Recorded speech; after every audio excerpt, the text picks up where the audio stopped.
ദൈവനാമത്തിന് മഹത്വം ഉണ്ടാകട്ടെ. ഇപ്രകാരം അനുഗ്രഹിക്കപ്പെട്ടൊരു സമയം വീണ്ടും ഒരുമിച്ച് നമുക്ക് ദൈവസാന്നിധ്യത്തിലായിരിക്കാൻ ദൈവം സഹായിക്കുന്ന കൃപയ്ക്കായി ദൈവത്തെ സ്തുതിക്കുന്നു. ദൈവം നമുക്ക് ഒരുമിച്ച് ദൈവത്തെ മഹത്വപ്പെടുത്തുവാൻ ഈ പാകിസ്ഥാൻ ബോർഡറിൽ നിന്നും ഗുരുദാസ്പൂരിൽ നിന്നും എല്ലാവർക്കും ക്രിസ്തുവേശുവിന്റെ നാമത്തിൽ പ്രത്യേക സ്നേഹവന്ദനത്തെ അറിയിക്കുന്നു. ഈ മീറ്റിങ്ങിനെ കുറിച്ച് പ്രാർത്ഥിച്ചുകൊണ്ടിരിക്കുന്ന സമയത്ത് പരിശുദ്ധാത്മാവ് എൻ്റെ ഹൃദയത്തിൽ പ്രകാശിപ്പിച്ച കുറച്ച് വചന ഭാഗങ്ങളുമായി ദൈവസാന്നിധ്യത്തിലായിരിക്കാൻ ആഗ്രഹിക്കുന്നു. ദൈവം എന്നോട് സംസാരിച്ചൊരു കാര്യമായിരുന്നു രാത്രിക്കായി സൂക്ഷിക്കപ്പെട്ടവർ.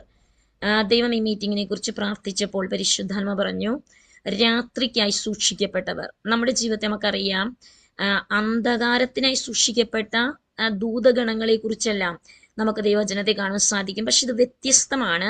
രാത്രിക്കായി നാം സൃഷ്ടിക്കപ്പെട്ടിരിക്കുകയാണ്. നമ്മുടെ ജീവിതത്തിൽ നാം രാത്രിക്കായി സൃഷ്ടിക്കപ്പെട്ടിരിക്കുന്നു. ഒരു രാത്രിക്ക് വേണ്ടി ദൈവം നമ്മെ വെച്ചിരിക്കുന്നു. നമുക്ക് ഒരു വേദഭാഗത്തിലേക്ക് വരികയാണ് നമുക്ക് കാണാൻ സാധിക്കുന്നു. ലൂക്കോസിന്റെ സുവിശേഷം 12-ാം അധ്യായം അതിന്റെ 35-ാം വാക്യത്തെ നമുക്ക് കാണുവാൻ സാധിക്കുന്നു. അവിടെ പറയുന്നു, നമുക്കറിയാം, അവിടെ 2-ാമത്തെ വാക്യം പറയുകയാണ്, keep your lamps continuously burning. നിങ്ങളുടെ വിളക്ക് കത്തിക്കൊണ്ടിരിക്കട്ടെ. അവിടെ പറയുകയാണ്, 1-ാമത്തെ ഭാഗത്തിൽ നമുക്ക് കാണുന്നു, നാം ഡ്രസ്സ് ധരിച്ചുകൊണ്ട്, വസ്ത്രം ധരിച്ചുകൊണ്ട് ഒരു ആക്റ്റീവ് സർവീസിനായി വളരെ ഉത്സുകതയോടെ ഒരു വലിയ ദൈവിക പ്രവൃത്തിക്ക് വേണ്ടി അല്ലെങ്കിൽ ദൈവിക ഉദ്ദേശത്തിന് വേണ്ടി നമ്മെ തന്നെ ആക്റ്റീവാക്കി വസ്ത്രം ധരിച്ച്, നമുക്കറിയാം നമ്മുടെ വസ്ത്രം എന്താണ്? രക്ഷയുടെ വസ്ത്രം, ക്രിസ്തുയേശു നൽകുന്ന രക്ഷയുടെ വസ്ത്രം, വിശുദ്ധിയുടെ വസ്ത്രം, ദൈവത്തിന്റെ വചനത്തെ നമ്മുടെ ജീവിതത്തിന്റെ ഭാഗമാക്കിക്കൊണ്ട് ക്രിസ്തുവിൽ നാം ഏകീഭവിച്ചുകൊണ്ട് നമുക്ക് ചെയ്യുവാൻ കഴിയുന്ന ഒരു കാര്യം. അപ്പോൾ ഇവിടെ ഇതിന്റെ 2-ാമത്തെ ഭാഗം പറയുകയാണ്, may your lamps keep your lamp continually burning. നമ്മുടെ വിളക്ക് കത്തിക്കൊണ്ടിരിക്കട്ടെ. അത് കത്തിക്കൊണ്ടിരിക്കുക എന്ന് പറയുമ്പോൾ മലയാളത്തിൽ പറയുന്നു കത്തിക്കൊണ്ടിരിക്കട്ടെ, പക്ഷെ നമുക്കിവിടെ കാണുവാൻ സാധിക്കുന്നു തുടർമാനമായി കത്തിക്കൊണ്ടിരിക്കട്ടെ. ഇവിടെ പറയുകയാണ്, നമ്മുടെ വിളക്ക് തുടർമാനമായി കത്തിക്കൊണ്ടിരിക്കട്ടെ. ഈ വിളക്ക് നാം കത്തിച്ച് വെക്കുന്നത് എപ്പോഴാണ്? നമ്മുടെ ജീവിതത്തെ നമുക്ക് കാണാൻ സാധിക്കുന്നു, വിളക്ക് കത്തിക്കുന്നത് രാത്രി സമയം, ഒരു അന്ധകാരമുള്ള സമയത്ത്, അല്ലെങ്കിൽ ഇരുണ്ട സമയം, ഒരു മങ്ങിയ സമയം, അല്ലെങ്കിൽ മങ്ങലേറുന്ന സമയത്താണ് വിളക്ക് കത്തിക്കുന്നത്. അങ്ങനെയെങ്കിൽ ദൈവം നമ്മെ സൃഷ്ടിച്ചിരിക്കുന്നതിന്റെ പുറകിൽ ദൈവത്തിന് ചില ഉദ്ദേശമുണ്ട്. ഒരു വിളക്ക് നിർമ്മിക്കുമ്പോൾ ആ വിളക്കിന് വലിയ സന്തോഷമുണ്ട്. കാരണം ആ വിളക്ക് നിർമ്മിക്കുന്നത് എന്തിനാണ്? അനേകർക്ക് പ്രകാശം കൊടുക്കുവാനാണ്, അനേകരുടെ വഴി കാണിച്ചു കൊടുക്കുവാനാണ്, അല്ലെങ്കിൽ അനേകർക്ക് പ്രകാശമായിട്ടാണ് ഒരു വിളക്കിനെ സൃഷ്ടിക്കുന്നത്. എന്നാൽ ആ വിളക്കിന്റെ ജീവിതത്തിൽ ഒരു ഒറ്റപ്പെടലുണ്ട്. ആ വിളക്കിന് അന്ധകാരത്തിലേക്ക് പോകേണ്ടതുണ്ട്. ആ വിളക്ക് ഒരിക്കലും ആഗ്രഹിക്കാത്ത ഒരു കാര്യമുണ്ട്, അന്ധകാരം നിറഞ്ഞ ഒരു സ്ഥലത്തേക്ക്, ഒറ്റപ്പെട്ട ഒരു സ്ഥലത്തേക്ക് കടന്നു പോകുന്ന അവസ്ഥകൾ. നമ്മുടെ ജീവിതത്തിൽ ക്രിസ്തു യേശുവിനെ സ്വന്തം രക്ഷിതാവും കർത്താവുമായി ജീവിതത്തിൽ സ്വീകരിച്ച നാം ഓരോരുത്തരെയും ദൈവം സൃഷ്ടിച്ചിരിക്കുന്നത് ടോർച്ചുകളായി, വിളക്കുകളായി, അല്ലെങ്കിൽ വാച്ച്മാനായി. അല്ലെങ്കിൽ 2 കാര്യമാണ് ദൈവം നമ്മെ കുറിച്ച് ആഗ്രഹിക്കുന്നത്. ഉറക്കമില്ലാതെ അല്ലെങ്കിൽ ഉണർന്നിരുന്നു കൊണ്ട് ജാഗരിക്കുന്ന ഒരു കാവൽക്കാരനെ പോലെ, അല്ലെങ്കിൽ ഒരു കാവൽക്കാരിയെ പോലെ.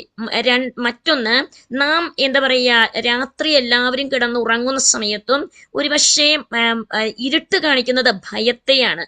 മറ്റുള്ളവരെ ഒന്നും ഭയം നീക്കുന്ന, അല്ലെങ്കിൽ ഇരുട്ട് കാണിക്കുന്നത് ഒരു വ്യക്തിക്ക് കാണുവാൻ സാധിക്കാത്ത വഴി, ആ വഴിയെ കാണിച്ചു കൊടുക്കുവാൻ തക്കവണ്ണം നാം സൃഷ്ടിക്കപ്പെട്ടിരിക്കുന്നു, നിർമ്മിക്കപ്പെട്ടിരിക്കുന്നു. ദൈവത്തിന്റെ പദ്ധതി, വിളി നമ്മളെ കുറിച്ച് വലുതായിരിക്കുന്നു. അതുകൊണ്ട് ജീവിതത്തിൽ വിളക്കുകൾ ഒന്നിച്ച് ചേർന്നല്ല കത്തുന്നത്, മറിച്ച് ഒറ്റപ്പെട്ട അവസ്ഥകളിലായിരിക്കാം, പല സ്ഥലങ്ങളിലായിരിക്കാം. പക്ഷെ ദൈവവചനത്തിൽ നാം ഉടനീളം കാണുമ്പോൾ നമുക്ക് വ്യക്തമായി കാണുവാൻ സാധിക്കുന്നു. മർക്കോസിന്റെ സുവിശേഷം 4-ന്റെ 21-ാം വാക്യത്തിൽ വരുമ്പോൾ കാണുവാൻ സാധിക്കുന്നു, കത്തിക്കൊണ്ടിരിക്കുന്ന ഒരു വിളക്ക് എവിടെയാണ് വെക്കുന്നത്? പറയിൻ കീഴിലല്ല, കട്ടിലിൻ കീഴിലല്ല, മറിച്ച് തണ്ടിന്മേലത്രേ. അങ്ങനെയെങ്കിൽ നമുക്ക് ഒറ്റപ്പെട്ടിരിക്കുവാനുള്ള ഒരിടമുണ്ട്. ദൈവത്തിന്റെ വചനം പറയുകയാണ്, അത് തണ്ടിന്മേലാണ്. ആ തണ്ടിന്മേൽ അനേക വിളക്കുകൾ ഒരുമിച്ചിരുന്നല്ല കത്തുന്നത്, മറിച്ച് യഹൂദ നിയമപ്രകാരം ഒരു കൊച്ചു വിളക്കാണ്. അവരുടെ നിയമപ്രകാരം അവര് ഒരു കൊച്ചു വിളക്ക്. പക്ഷെ ആ കൊച്ചു വിളക്ക് മാക്സിമം അതിൽ കഴിയുന്ന എത്രത്തോളം പ്രകാശം കൊടുക്കുവാൻ സാധിക്കുമോ അത്രത്തോളം പ്രകാശം ആ കുടുംബത്തിലുള്ളവർക്ക് കൊടുക്കുന്ന ഒരു വിളക്കാണ്. പക്ഷെ കാണുമ്പോൾ അത് വളരെ ചെറുതാണ്. അങ്ങനെയെങ്കിൽ ദൈവ ദൈവസന്നിധിയിൽ ദൈവം നമ്മെ വിളിച്ചിരിക്കുന്നത് നമ്മുടെ പുറമേയുള്ള വലിപ്പമോ അല്ലെങ്കിൽ നമ്മുടെ പുറമേയുള്ള മറ്റൊന്നുമല്ല, മറിച്ച് ക്രിസ്തു യേശുവിന്റെ വചനം, ആ വചനത്തിൽ നാം എത്രത്തോളം വേരൂന്നുന്നുണ്ട്, ആ വചനം നമ്മളിൽ എത്രത്തോളം കത്തുന്നുണ്ട്. നാം എന്താണ് വിളക്കെന്ന് ഉദ്ദേശിക്കുന്നത് നമുക്ക് കാണുവാൻ സാധിക്കുന്നു. 119 സങ്കീർത്തനത്തിന്റെ 105 വാക്യത്തിലേക്ക് വരുമ്പോൾ ദൈവജനത്തിൽ നമുക്ക് വളരെ സുപരിചിതമായ വേദഭാഗമാണ്. അവിടെ കാണുവാൻ സാധിക്കുന്നു, നിന്റെ വചനം എന്റെ കാലിന് ദീപം, എന്റെ പാതയ്ക്ക് പ്രകാശം. അങ്ങനെയാണെങ്കിൽ ഈ വിളക്കെന്ന് പറയുന്നത് വചനം നമ്മിൽ കത്തുന്ന അവസ്ഥ, വചനം നമ്മുടെ ജീവിതത്തിന്റെ ഭാഗമാകുന്നത്, വചനമാകുന്ന യേശുക്രിസ്തുവിന്റെ ഭാഗമായി, യേശുക്രിസ്തു നമ്മുടെ ജീവിതത്തിന്റെ ഭാഗമായി, ആ യേശുക്രിസ്തുവിന്റെ പ്രകാശം നമ്മിലൂടെ മറ്റുള്ളവരിലേക്ക് പ്രകാശിക്കുന്ന അവസ്ഥയാണ് ഈ ഒരു വിളക്ക് കത്തുന്ന അവസ്ഥ എന്ന് പറയുന്നത്. അങ്ങനെയെങ്കിൽ ഈ വചനത്തെ, ദൈവത്തിന്റെ വചനം പറയുന്നു, വചനം ഒരു ജ്ഞാനത്തിന് വേണ്ടിയല്ല, മറിച്ച് വചനത്തെ നാം പാലിക്കുവാൻ തക്ക വേണം, വചനപ്രകാരം നമ്മുടെ ജീവിതത്തെ ക്രമീകരിക്കുവാൻ തക്ക വേണം, വചനത്തിലേക്ക് നാം ഉറ്റുനോക്കുവാൻ, വചനം എന്തു പറയുന്നു, യേശുക്രിസ്തു എന്തു പറയുന്നു, എഴുതപ്പെട്ട വചനം എന്തു പറയുന്നു, ജീവനുള്ള ക്രിസ്തുവിന്റെ ആ വചനം നമ്മുടെ ജീവിതത്തിൽ എന്താണ് പറയുന്നത്, ആ വചനമാകുന്ന ജീവന്റെ വിത്ത് നമ്മിൽ വീഴുമ്പോൾ ആ വിത്ത് നമ്മിൽ വളരുന്നുണ്ടോ? കാരണം ഒരു ദൈവം ആഗ്രഹിക്കുന്നു, ക്രിസ്തു എന്ന തലയോളം സകലത്തിലും നാം വളരുവാൻ തക്ക വേണം, പ്രകാശം കൊടുക്കുവാൻ തക്ക വേണം. ആ വിളക്കിന്റെ അകത്ത് ഉണ്ടായിരിക്കേണ്ടുന്നതായിരിക്കുന്ന ചില കാര്യങ്ങൾ നമുക്ക് കാണുവാൻ സാധിക്കും. ആ വിളക്കിന്റെ അകത്തുണ്ട എണ്ണ വേണം. എണ്ണയില്ലാത്ത വിളക്കുകൾ എന്താ പറയാ, ഒരു പുകയുന്ന തിരി, പുകയുന്ന അവസ്ഥയല്ല ദൈവം ആഗ്രഹിക്കുന്നത്, മറിച്ച് എണ്ണയുള്ള ഒരു വിളക്കാണ്, അതുപോലെ കത്തിക്കൊണ്ടിരിക്കുന്ന വിളക്കാണ് തണ്ടിന്മേൽ വെക്കുന്നത്. അങ്ങനെയെങ്കിൽ നമുക്ക് അറിയാൻ സാധിക്കും, നാം സുവിശേഷങ്ങളിലേക്ക് കടന്നു വരുമ്പോൾ യോഹന്നാൻ സ്നാപകന്റെ ജീവിതത്തെ കുറിച്ച് നാം നോക്കുമ്പോൾ 400 വർഷക്കാലം ലോകമെമ്പാടും കൂരിരുട്ടിൽ ദൈവശബ്ദം ജനം കേൾക്കുവാൻ ഇടവരാതെ ജനത്തിന്റെ പാപം നിമിത്തം ദൈവം മുഖം മറച്ചു കളഞ്ഞ സ്ഥാനത്ത് ഒരു കുടുംബം ദൈവസന്നിധിയിൽ വിശ്വസ്തയോടെ പ്രാർത്ഥിച്ചു കൊണ്ടിരിക്കുന്ന കുടുംബത്തിൽ ദൈവത്തിന്റെ ഉദ്ദേശപ്രകാരം മശിഹായ്ക്ക് വഴിയൊരുക്കുവാൻ, യേശുക്രിസ്തുവിന് വഴിയൊരുക്കുവാൻ തക്കവണ്ണം ജനിക്കപ്പെട്ട യോഹന്നാൻ സ്നാപകൻ, അവൻ ഇറങ്ങി വന്ന ഇടമെന്ന് പറയുന്നത് ഇരുണ്ട, ദൈവ സാന്നിധ്യമില്ലാത്ത ഒരു ഇരുണ്ട സമൂഹത്തിന്റെ അകത്തേക്ക്, ഒരു ഇരുട്ടിന്റെ അവസ്ഥയിലേക്ക് ഒരു വെളിച്ചമായിട്ടാണ്, അല്ലെങ്കിൽ ഒരു വിളക്കായിട്ടാണ് ദൈവത്തിന്റെ സന്ദേശം കൊടുക്കുവാൻ.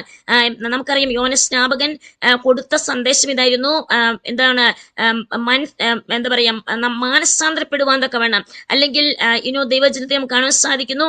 അവിടെ പറയുകയാണ്, repent for the kingdom of heaven is near. അവിടെ പറയുകയാണ്, ദൈവരാജ്യം സമീപിച്ചിരിക്കാൻ മാനസാന്തരപ്പെടുവാൻ തക്ക വേണം, സ്നാനപ്പെടുവാൻ തക്ക വേണം, അവരവരുടെ പാപങ്ങളെ ഏറ്റുപറഞ്ഞ് ദൈവത്തോട് ഏറ്റുപറഞ്ഞ് ഉപേക്ഷിച്ച് ദൈവവചനത്തിലേക്ക് തിരിയുവാൻ, ദൈവത്തിങ്കിലേക്ക് തിരിയുവാൻ, ദൈവപാതയിലേക്ക് തിരിയുവാൻ, വളഞ്ഞ വഴികളെ വിട്ടുകളഞ്ഞ് നേരായ പാതയിൽ വരുവാൻ തക്കവണ്ണം ഒരു വെളിച്ചമായി ഇരുട്ടിലിരുന്ന ജനം ഒരു വലിയ പ്രകാശം കാണത്തക്ക രീതിയിൽ ദൈവം മശിഹായുടെ ജനനത്തിനു മുമ്പ് സൃഷ്ടിച്ചു വിട്ട യോഹന്നാൻ സ്നാപകൻ തന്റെ ജീവിതത്തിന്റെ ഉദ്ദേശ നിവർത്തീകരണം അത് ചെയ്ത് തിരികെ പോകുക എന്ന് മാത്രമായിരുന്നു ആ യോഹന്നാൻ സ്നാപകന്റെ ജീവിതത്തിന്റെ ഉദ്ദേശം. ഈ ലോകത്തിൻ്റെതായ സുഖങ്ങളോ ലോകത്തിൻ്റെതായ വലിയ സാഹചര്യങ്ങളിലൂടെ അല്ല തന്റെ ജീവിതത്തെ കുറിച്ച് നാം കാണുമ്പോൾ താൻ ഒരു കാട്ടിന്റെ അവസ്ഥയിൽ, അല്ലെങ്കിൽ ഒരു എന്താ പറയാ, നമുക്കറിയാം അവന്റെ ഭക്ഷണം പോലും അല്ലെങ്കിൽ വസ്ത്രം പോലും എപ്രകാരം ഉള്ളതായിരുന്നു നമുക്ക് വ്യക്തമായി അറിയാം.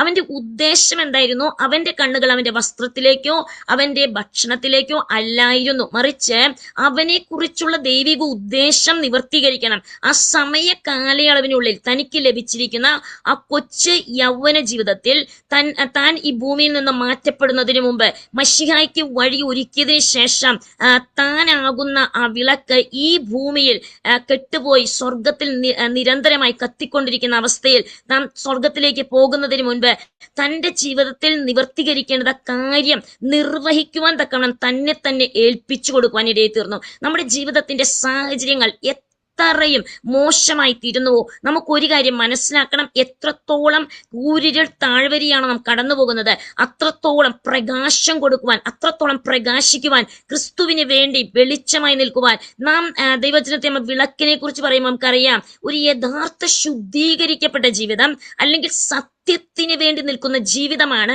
പ്രകാശം കൊടുക്കുവാൻ സാധിക്കുന്നത്. യേശു സത്യമാണ്. യേശുവിന് ഞാൻ തന്നെ വഴിയും സത്യവും ജീവനുമാകുന്നു. അങ്ങനെയെങ്കിൽ സത്യമാകുന്ന യേശു ക്രിസ്തു, ആ സത്യവചനം നമ്മുടെ ജീവിതത്തിന്റെ ഭാഗമായി തീരുവാൻ തക്കവണ്ണം നമ്മെ തന്നെ ശുദ്ധീകരിച്ച് ആ വചനത്തിന്റെ ആഴത്തിലേക്ക് നാം ഊന്നുമ്പോൾ നമുക്ക് കാണുവാൻ സാധിക്കുന്നു, നാം തന്നെ അനേകർക്ക് പ്രകാശം, നാം അറിയാതെ തന്നെ പ്രകാശമായി തീരുവാൻ തക്കവണ്ണം ഇടയിൽ തീരും. കഴിഞ്ഞ ദിവസങ്ങളെ അല്പമായി പങ്കുവെച്ച ഒരു അനുഭവത്തിലേക്ക് കടന്നു വരുവാൻ ആഗ്രഹിക്കുന്നു. വളരെ ജീവിതത്തിന്റെ തീച്ചുളിയുടെ ഒരു അനുഭവം, വളരെ പ്രതിസന്ധികൾ. ഞാൻ ഇപ്പോൾ ഇരിക്കുന്ന ഇതേ വാടക വീട്ടിൽ ഒരു പോലീസ് ഉദ്യോഗസ്ഥന്റെ വാടക വീടാണിത്. ഇതൊരു 3 നില കെട്ടിടമാണ്. അതിന്റെ 2ാം നിലയിലാണ് ഞങ്ങൾ താമസിക്കുന്നത്. അപ്പോൾ ഈ വാടക വീട്ടിൽ വളരെ പ്രതിസന്ധികളുടെ മധ്യത്തിൽ പുറത്തിറങ്ങുവാൻ സാധ്യമല്ല. പുറത്ത് വലിയ പ്രതികൂലം, പുറത്ത് നമുക്ക് സുവിശേഷത്തിന്റെ വ്യാപ്തിക്ക് വേണ്ടി പ്രവർത്തിപ്പാൻ സാധ്യമല്ലാതെ സകല വാതിലുകളും അടഞ്ഞുപോയി. വലിയ പ്രതിസന്ധികൾ ഒന്നിനു മുകളിൽ ഒന്നായി പ്രതിസന്ധി വർദ്ധിച്ചു വരുന്ന സമയത്ത് പ്രതിസന്ധിയുടെ മധ്യത്തിൽ എന്ത് ചെയ്യും? പുറത്തിറങ്ങുവാൻ സാധ്യമല്ലാത്ത ഒരു വലിയ സാഹചര്യം. ആ സാഹചര്യത്തെ പരിശുദ്ധാത്മാവ് എന്നോട് സംസാരിക്കുവാൻ ഇടയിൽ തീർന്നു. ഉപവസിക്കുവാൻ തക്കവണ്ണം. പക്ഷെ എത്ര ദിവസമാണ് ഉപവസിക്കുന്നതെന്ന് എനിക്ക് അറിയുകയില്ല. പക്ഷെ ദൈവശബ്ദം കേട്ടു, ഉപവസിക്കുക, ദൈവമായി വസിക്കുക, ദൈവമായി ചേർന്നിരിക്കുക. അങ്ങനെ 1-ാം ദിവസം തുടങ്ങി അത് 40 ദിവസവും രാത്രിയുമുള്ള ഉപവാസത്തിലേക്ക് മാറ്റപ്പെടുവാൻ ഇടയിൽ തീർന്നു. എന്നാൽ ആ ഉപവാസത്തിന്റെ വിഷയം എന്തെന്ന് പലപ്പോഴും എനിക്ക് വ്യക്തതയോടെ, പലപ്പോഴും എനിക്ക് അറിയാത്ത സാഹചര്യങ്ങളിൽ ഞാൻ വെറും അന്യഭാഷകളിലാണ് ദൈവത്തെ സ്തുതിച്ച് ആരാധിക്കാറുള്ളത്. മണിക്കൂറുകൾ മുഴങ്കാലിരുന്ന് അന്യഭാഷകളിൽ സാവധാനം ഇരുന്ന് ദൈവസന്നിധിയിൽ ആരാധിക്കുകയും പ്രാർത്ഥിക്കുകയും ഏത് വിഷയത്തിനാണോ പരിശുദ്ധാത്മ ആഗ്രഹിക്കുന്നത് ആ വിഷയത്തിന്റെ നിവർത്തീകരണം നടക്കണമേ എന്ന് ദൈവസന്നിധിയിൽ അങ്ങനെ പ്രാർത്ഥിച്ചുകൊണ്ടിരിക്കുന്ന സമയത്ത് മറ്റാരും എന്നോടുകൂടെ ചേർന്നിരിക്കുവാനില്ല. ഞാൻ തനിയാണ് ഇരുന്ന് ഉപവസിക്കുകയും പ്രാർത്ഥിക്കുകയും ചെയ്യുന്നത്. കാരണം ദൈവശബ്ദം വളരെ ശക്തമായി എന്നോട് ഇടപെടുവാൻ ഇടയെ തീർന്നു. സകല ഭക്ഷണപാനീയങ്ങളും ഉപേക്ഷിച്ച് ദൈവസന്നിധി ഇരിക്കുവാൻ തക്കവണ്ണം. അങ്ങനെ ഇരിക്കുന്ന സമയത്ത് ദിവസങ്ങൾ ഒന്നൊന്നായി കടന്നു പോകുവാൻ ഇടയെ തീർന്നു. അങ്ങനെ ദിവസങ്ങൾ കടന്നു പോകുന്ന സമയത്ത് ഞാൻ മുട്ടുമേലിരിക്കുകയാണ്, പ്രാർത്ഥിക്കുകയാണ്. പെട്ടെന്ന് ഞങ്ങളുടെ വാതിൽ തുറന്നുകൊണ്ട്, ഇവിടെ ഒരു വാടക വീടാണ്, അതുകൊണ്ട് അവർക്ക് സ്വാതന്ത്ര്യമുണ്ട് കടന്നു വരുവാൻ. ആ വാതിൽ തുറന്നുകൊണ്ട് ഒരു ചെറുപ്പക്കാരനെ 2 സഹോദരിമാരിങ്ങനെ പിടിച്ചുകൊണ്ട് എൻ്റെ അടുത്തേക്ക് വരുവാൻ ഇടയെ തീർന്നു. ഞാൻ കണ്ണു തുറന്ന് വാതിലിന്റെ തുറക്കുന്ന ഒച്ചകെട്ട് ഞാൻ കണ്ണു തുറന്ന് നോക്കുമ്പോൾ ഒരു യൗവനക്കാരൻ അവനെ പിടിച്ചുകൊണ്ട് 2 സഹോദരിമാർ വരികയാണ്. അവന്റെ അമ്മയും സഹോദരിയുമാണ്. എൻ്റെ അടുത്തേക്ക് വന്നു. പക്ഷെ ആ യൗവനക്കാരൻ എൻ്റെ മുഖത്തേക്ക് നോക്കുന്നില്ല. അവൻ കുനിഞ്ഞാണ് ഇരിക്കുന്നത്, അവൻ കുനിഞ്ഞാണ് നടക്കുന്നത്. അവന്റെ മുഖം വ്യക്തമായി എനിക്ക് കാണുവാൻ തക്കവണ്ണം സാധ്യമല്ലാത്ത പോലെ അവൻ മുഖം മറച്ചതുപോലെയാണ് വരുന്നത്. എന്നാൽ ആ മാതാവും അതുപോലെ അവന്റെ സഹോദരിയും ഇപ്രകാരം പറയുവാൻ ഇടയെ തീർന്നു. അത് ഞങ്ങളുടെ വീട്ടുടമസ്ഥന്റെ ഒരു സ്വന്തക്കാരാണ്. അങ്ങനെ അപ്രകാരം അവർ പറയാൻ ഇടയെ തീർന്നു. ഇവനൊരു കൊലപാതകം ചെയ്തു. കുറച്ച് ദിവസങ്ങൾക്ക് മുമ്പ് സ്വന്തം കൂട്ടുകാരനെ വെട്ടിക്കൊല്ലുവാൻ ഇടയെ തീർന്നു. ഇവനൊരു മയക്കുമരുന്നിന് അടിമയാണ്. അങ്ങനെ വെട്ടിക്കൊന്നു. അവൻ രഹസ്യത്തിൽ താമസിക്കുകയാണ്. പോലീസിന് പിടികൊടുക്കാതെ, അധികാരികൾക്ക് പിടികൊടുക്കാതെ അവൻ രഹസ്യത്തിലായിരിക്കുന്നു. അങ്ങനെ എൻ്റെ അടുത്ത് വന്ന സമയത്ത് അവൻ എൻ്റെ മുഖത്തേക്ക് നോക്കുന്നില്ല. പക്ഷേ അവനോട് ഞാൻ ഇരിക്കുവാൻ പറഞ്ഞു. അവർ 3 പേരും ഞാൻ താഴെ ഇരുന്ന് പ്രാർത്ഥിക്കുകയാണ്. അവിടെ ഞാൻ മടക്കിയിരിക്കുന്ന സ്ഥലത്തേക്ക് അവർ വന്ന് ഇരിക്കുവാൻ ഇടയെ തീർന്നു. ഞാൻ എന്തു പറയണമെന്ന് ഒരുപക്ഷെ എൻ്റെ വിവാഹത്തിന് മുമ്പ് ഇതുപോലെ മയക്കുമരുന്നിന് അടിമപ്പെട്ട് കൊലപാതകം ചെയ്ത ഒരു വ്യക്തി ക്രിസ്തുവിനെ സ്വീകരിക്കുവാനും ദൈവത്തിന്റെ വേലയിലായിരിക്കുവാനും എല്ലാം ഇടയായി തീർന്ന അവസ്ഥകളുണ്ട്.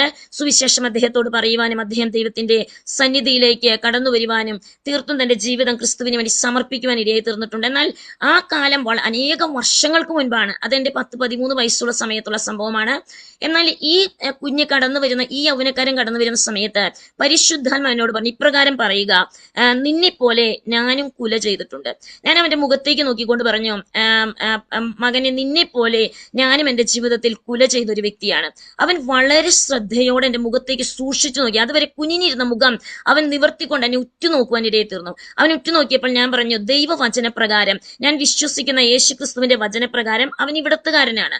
ഞാൻ അവനോട് പറയുവാൻ ഇടയെ തീർന്നു, ഈ വചനപ്രകാരം എൻ്റെ കയ്യിലിരിക്കുന്ന ഈ വേദപുസ്തകത്തിന്റെ താളുകൾ മറിച്ചു നോക്കുമ്പോൾ ഇവിടെ കാണുവാൻ സാധിക്കുന്നു, ഒരു വ്യക്തിയോട് നമ്മുടെ ഹൃദയത്തിൽ പക വെച്ചുകൊണ്ടിരുന്നാൽ നാം കൊലപാതകത്തിന് തുല്യമായ കുറ്റം ചെയ്യുന്നു. അങ്ങനെ അങ്ങനെയെങ്കിൽ ലോകത്തിന്റെ മുൻപിൽ നീ നിന്റെ കയ്യിലിരുന്ന വാളുകൊണ്ട് നിന്റെ കൂട്ടുകാരനെ വെട്ടിക്കൊന്നു. പക്ഷേ ലോകത്തിന് ആർക്കും അറിയില്ല നീ കൊന്ന കാര്യം.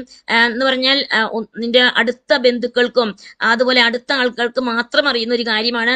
അവനോട് ഞാൻ പറഞ്ഞു, പക്ഷേ ഈ ലോകത്ത് അനേക ജീവിതങ്ങൾ ദൈവവചനത്തിന്റെ വെളിച്ചത്തിൽ നോക്കുമ്പോൾ അനേകർ എന്താ പറയുക, പക അല്ലെങ്കിൽ ക്രോധം, കോപം വെച്ചുകൊണ്ട് ഒരിക്കലും ജനത്തോട് ക്ഷമിക്കാതിരിക്കുന്ന അവസ്ഥകൾ ഉണ്ട്. അങ്ങനെയെങ്കിൽ അത് കുലപാതകത്തിന് തുല്യമെന്ന് അവനോട് പറഞ്ഞപ്പോൾ അവൻ വളരെ ശ്രദ്ധയോടെ ദൈവവചനം കേൾക്കുവാൻ തുടങ്ങി. അവൻ അവിടെ ഇരുന്ന് ഞാൻ അവനോട് പറഞ്ഞു, നിന്റെ ദൈവത്തിന് വേണ്ടി സമർപ്പിക്കണം. അവന് സമർപ്പിക്കുവാൻ എങ്ങനെയെന്ന് അറിയില്ല, പക്ഷേ ദൈവം പറഞ്ഞ വചനങ്ങളെല്ലാം അതുപോലെ പല കാര്യങ്ങൾ അവനോട് സംസാരിക്കുന്ന സമയത്ത് അവൻ കണ്ണടച്ച് പ്രാർത്ഥിക്കുമ്പോൾ അവന്റെ മുൻപിൽ അവൻ കണ്ട ദർശനം ഒരു അഗ്നി നരകം അവന് വേണ്ടി തുറക്കപ്പെട്ടിരിക്കുന്നതും നിത്യ നരകത്തിലേക്ക് ദൈവം അവനെ അയക്കുവാൻ തയ്യാറെടുത്തിരിക്കുന്നതായ ഒരു കാര്യം കണ്ട് ഭയപ്പെട്ട് കണ്ണു തുറന്ന് എന്നോട് പറഞ്ഞു, ഞാൻ ഇങ്ങനെ ഒരു ദർശനം കാണുന്നു. ഞാൻ അവനോട് പറഞ്ഞു, കൊച്ചു നാൾ മുതൽ നീ ചെയ്ത പാപങ്ങൾ ഏറ്റുപറഞ്ഞ് ഉപേക്ഷിക്കണം. നീ എന്നോട് പറയണ്ട, പക്ഷേ ഒന്നൊന്നായി ഏറ്റുപറഞ്ഞ് ഉപേക്ഷിക്കുക. അങ്ങനെ ആ യൗവനക്കാരൻ 3.5 മണിക്കൂർ ദൈവസന്നിധിയിൽ അവിടെ മുട്ടുമേലിരിക്കുവാൻ, ദൈവസന്നിധിയിൽ ഒന്നൊന്നായി ഏറ്റു പറയുവാനും അവൻ എപ്രകാരമാണ് തന്റെ കൂട്ടുകാരനെ വെട്ടിക്കൊന്നത് എന്നുള്ളത് തന്റെ മാതാവിനോടോ അല്ലെങ്കിൽ സഹോദരിയോടോ മറ്റാരോടും പറയാത്ത കാര്യങ്ങൾ എന്നോടും പറയുവാൻ തക്കവണ്ണം ഇടയായി തീർന്നു. അവൻ അവന്റെ പാപങ്ങൾ 3.5 മണിക്കൂർ ഏറ്റുപറഞ്ഞ് ഉപേക്ഷിച്ച് കണ്ണുനീരോടെ ദൈവസന്നിധിയിൽ അവൻ യേശു ക്രിസ്തുവിനെ സ്വന്തം രക്ഷിതാകർത്തമായി സ്വീകരിക്കുവാൻ ഇടയായി തീർന്നു. അങ്ങനെ അവൻ സ്വീകരിച്ച സമയത്ത് അവന്റെ മുഖം വലിയ പ്രകാശിക്കുന്ന ഒരവസ്ഥ. അതുവരെ ഇരുണ്ടിരുന്ന മുഖം, അതുവരെ ഒരു പൈശാചികമായിരുന്ന മുഖം, ആ മുഖം ഒരു വലിയ ദൈവിക ഗ്ലോറി അല്ലെങ്കിൽ പ്രകാശം കൊണ്ട് നിറയുന്ന അവസ്ഥ. അവന്റെ മുഖം പ്രകാശിക്കുന്നത്, ഒരു വലിയ സന്തോഷം, ഒരു ആനന്ദം അവന്റെ മുഖത്ത് നിഴലിടുന്നത് ഞാൻ കാണുവാൻ ഇടയെത്തുന്നു. അവൻ യേശുവിനെ സ്വന്തം രക്ഷിതാകർത്തമായി സ്വീകരിച്ചു. അവൻ രണ്ടാമത് കണ്ട ദർശനം സ്വർഗത്തിന്റെ വാതിൽ അവൻ തുറന്നിരിക്കുന്നതും ദൈവം പറയുന്നു, നിനക്ക് വേണ്ടി ഈ വാതിൽ തുറക്കപ്പെട്ടിരിക്കുന്നു. ഞാൻ അവനോട് പറഞ്ഞു, നീ മറഞ്ഞിരിക്കുവാൻ സാധ്യമല്ല.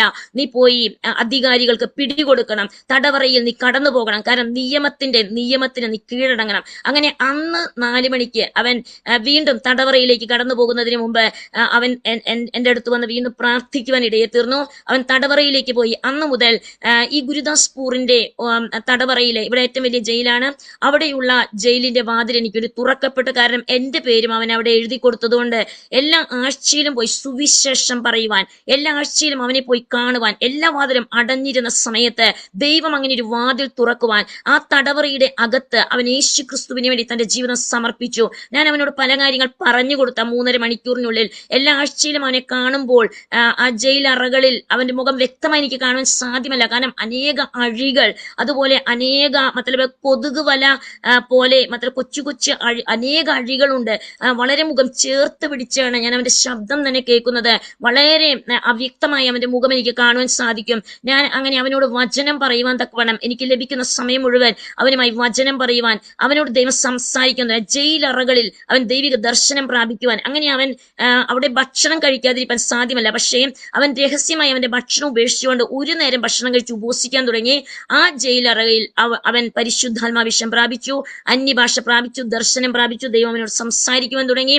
അങ്ങനെ 8 തടവ് പുള്ളികളെ, അതിലുള്ള 8 ക്രിമിനൽസിനോട് സുവിശേഷം പറയുവാൻ അനേകരുണ്ട്. വലിയ കൂട്ടമായ വലിയ കൂട്ടമാണ് അവിടെ. ഏറ്റവും വലിയ ജയിലാണ് ഇവിടുത്തെ.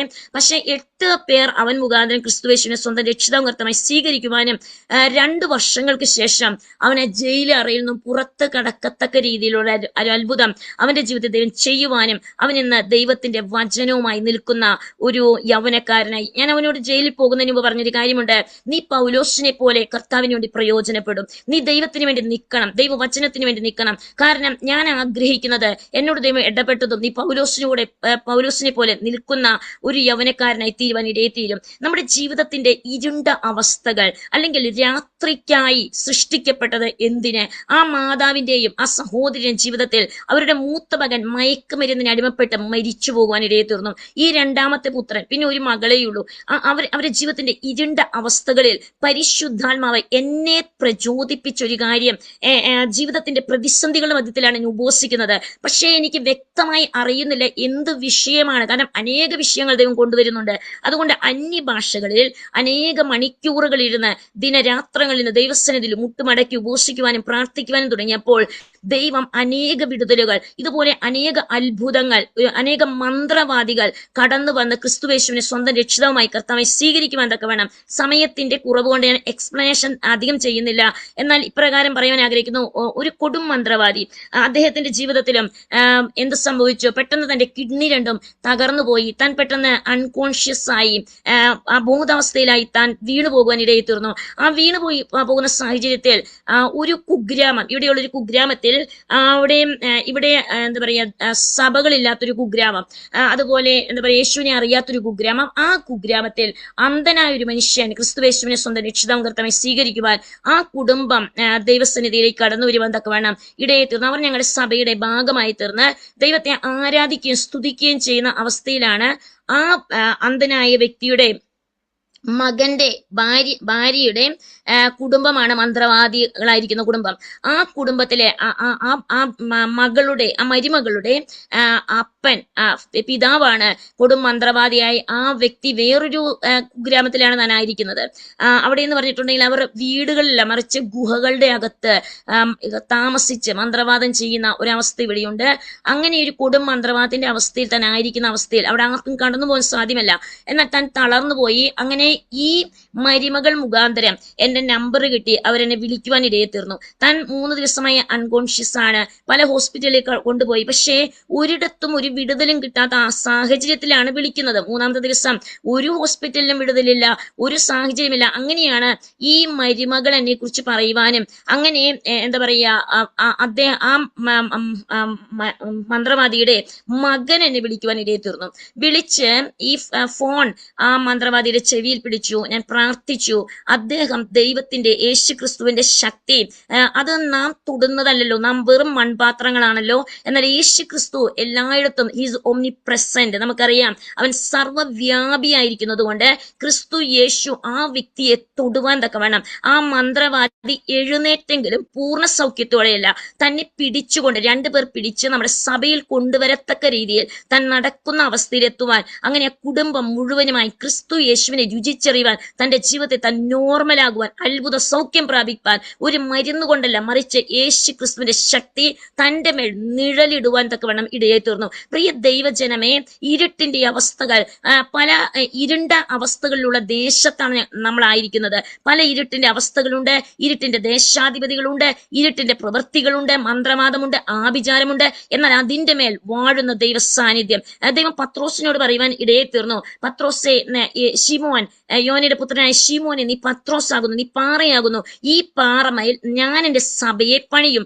പാതാള ഗോപുരങ്ങൾ അതിനെ ജയിക്കുകയില്ല. നമുക്കറിയാം പാതാള ഗോപുരം ജയിക്കയില്ല എന്ന് സഭയെ കുറിച്ച് പറയുമ്പോൾ, അല്ലെങ്കിൽ ദൈവജനത്തെ കുറിച്ച് പറയുമ്പോൾ നമുക്കെതിരായി ഉയർന്നു നിൽക്കുന്ന പാതാള ഗോപുരത്തിന്റെ ശക്തികൾ, എന്നാൽ അത് ഒരിക്കലും നമ്മുടെ മേൽ വാഴുവാൻ തക്കവണ്ണം ഇടയായി തീരുകയില്ല. നാം എന്താണ് അതിന് കാരണം? നാം വിളക്കാണ്, നാം പ്രകാശമാണ്, കത്തിക്കൊണ്ടിരിക്കുന്ന വിളക്കാണ്. വെറും ഒരു പുകയുന്ന വിളക്കോ അല്ലെങ്കിൽ അണഞ്ഞു പോകുവാൻ വെമ്പൽപ്പെടുന്ന ഒരു വിളക്കുമല്ല, മറിച്ച് നാം ആയിരിക്കുന്നത് ദൈവവചനത്താൽ, നാം വളരെ അടിസ്ഥാനപ്പെട്ട ദൈവവചനത്താൽ കത്തിക്കൊണ്ടിരിക്കും ഒരു വിളക്കായി നാം ജീവിക്കുമ്പോൾ ദൈവത്തിന്റെ വചനം പറയുന്നു, വിളക്ക് കത്തിച്ച് തണ്ടിന്മേൽ അത്രേ വെക്കേണ്ടുന്നത്. കാരണം എല്ലാവർക്കും പ്രകാശം കൊടുക്കാൻ, ദൂരത്തുള്ളവർക്ക് പോലും ഒരു പ്രകാശം ലഭിക്കത്തക്ക രീതിയിൽ ദൈവം നമ്മെ ആക്കി വെച്ചിരിക്കുന്നത് നാം കത്തിക്കൊണ്ട് ഇരിക്കുവാൻ തക്കവണ്ണമാണ്.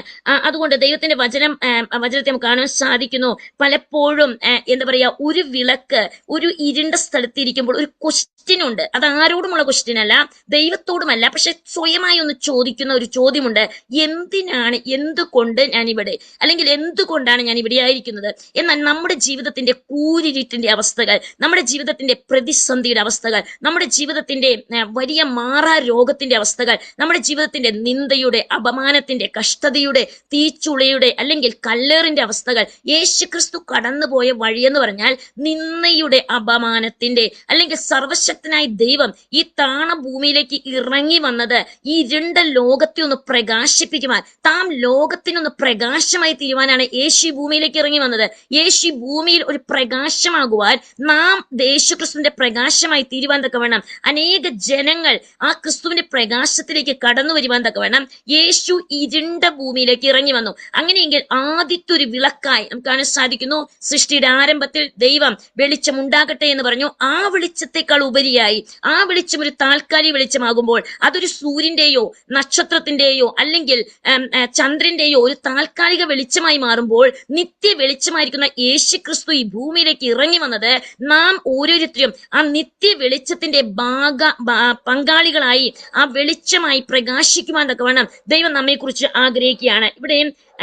ഇവിടെ ദൈവത്തിന്റെ വചനത്തിലേക്ക് നാം ഉറ്റുനോക്കുമ്പോൾ നാം എന്തുകൊണ്ടാണ് എന്താ പറയാ നമ്മുടെ ജീവിതത്തിൽ നാം ഈ അന്ധകാരം നിറഞ്ഞ ഒരു വലിയ ഡാർക്കസ്റ്റ് പ്ലേസിൽ അല്ലെങ്കിൽ കൂരിട്ടിന്റെ അവസ്ഥയിൽ നാം ആയിരിക്കുന്നത്?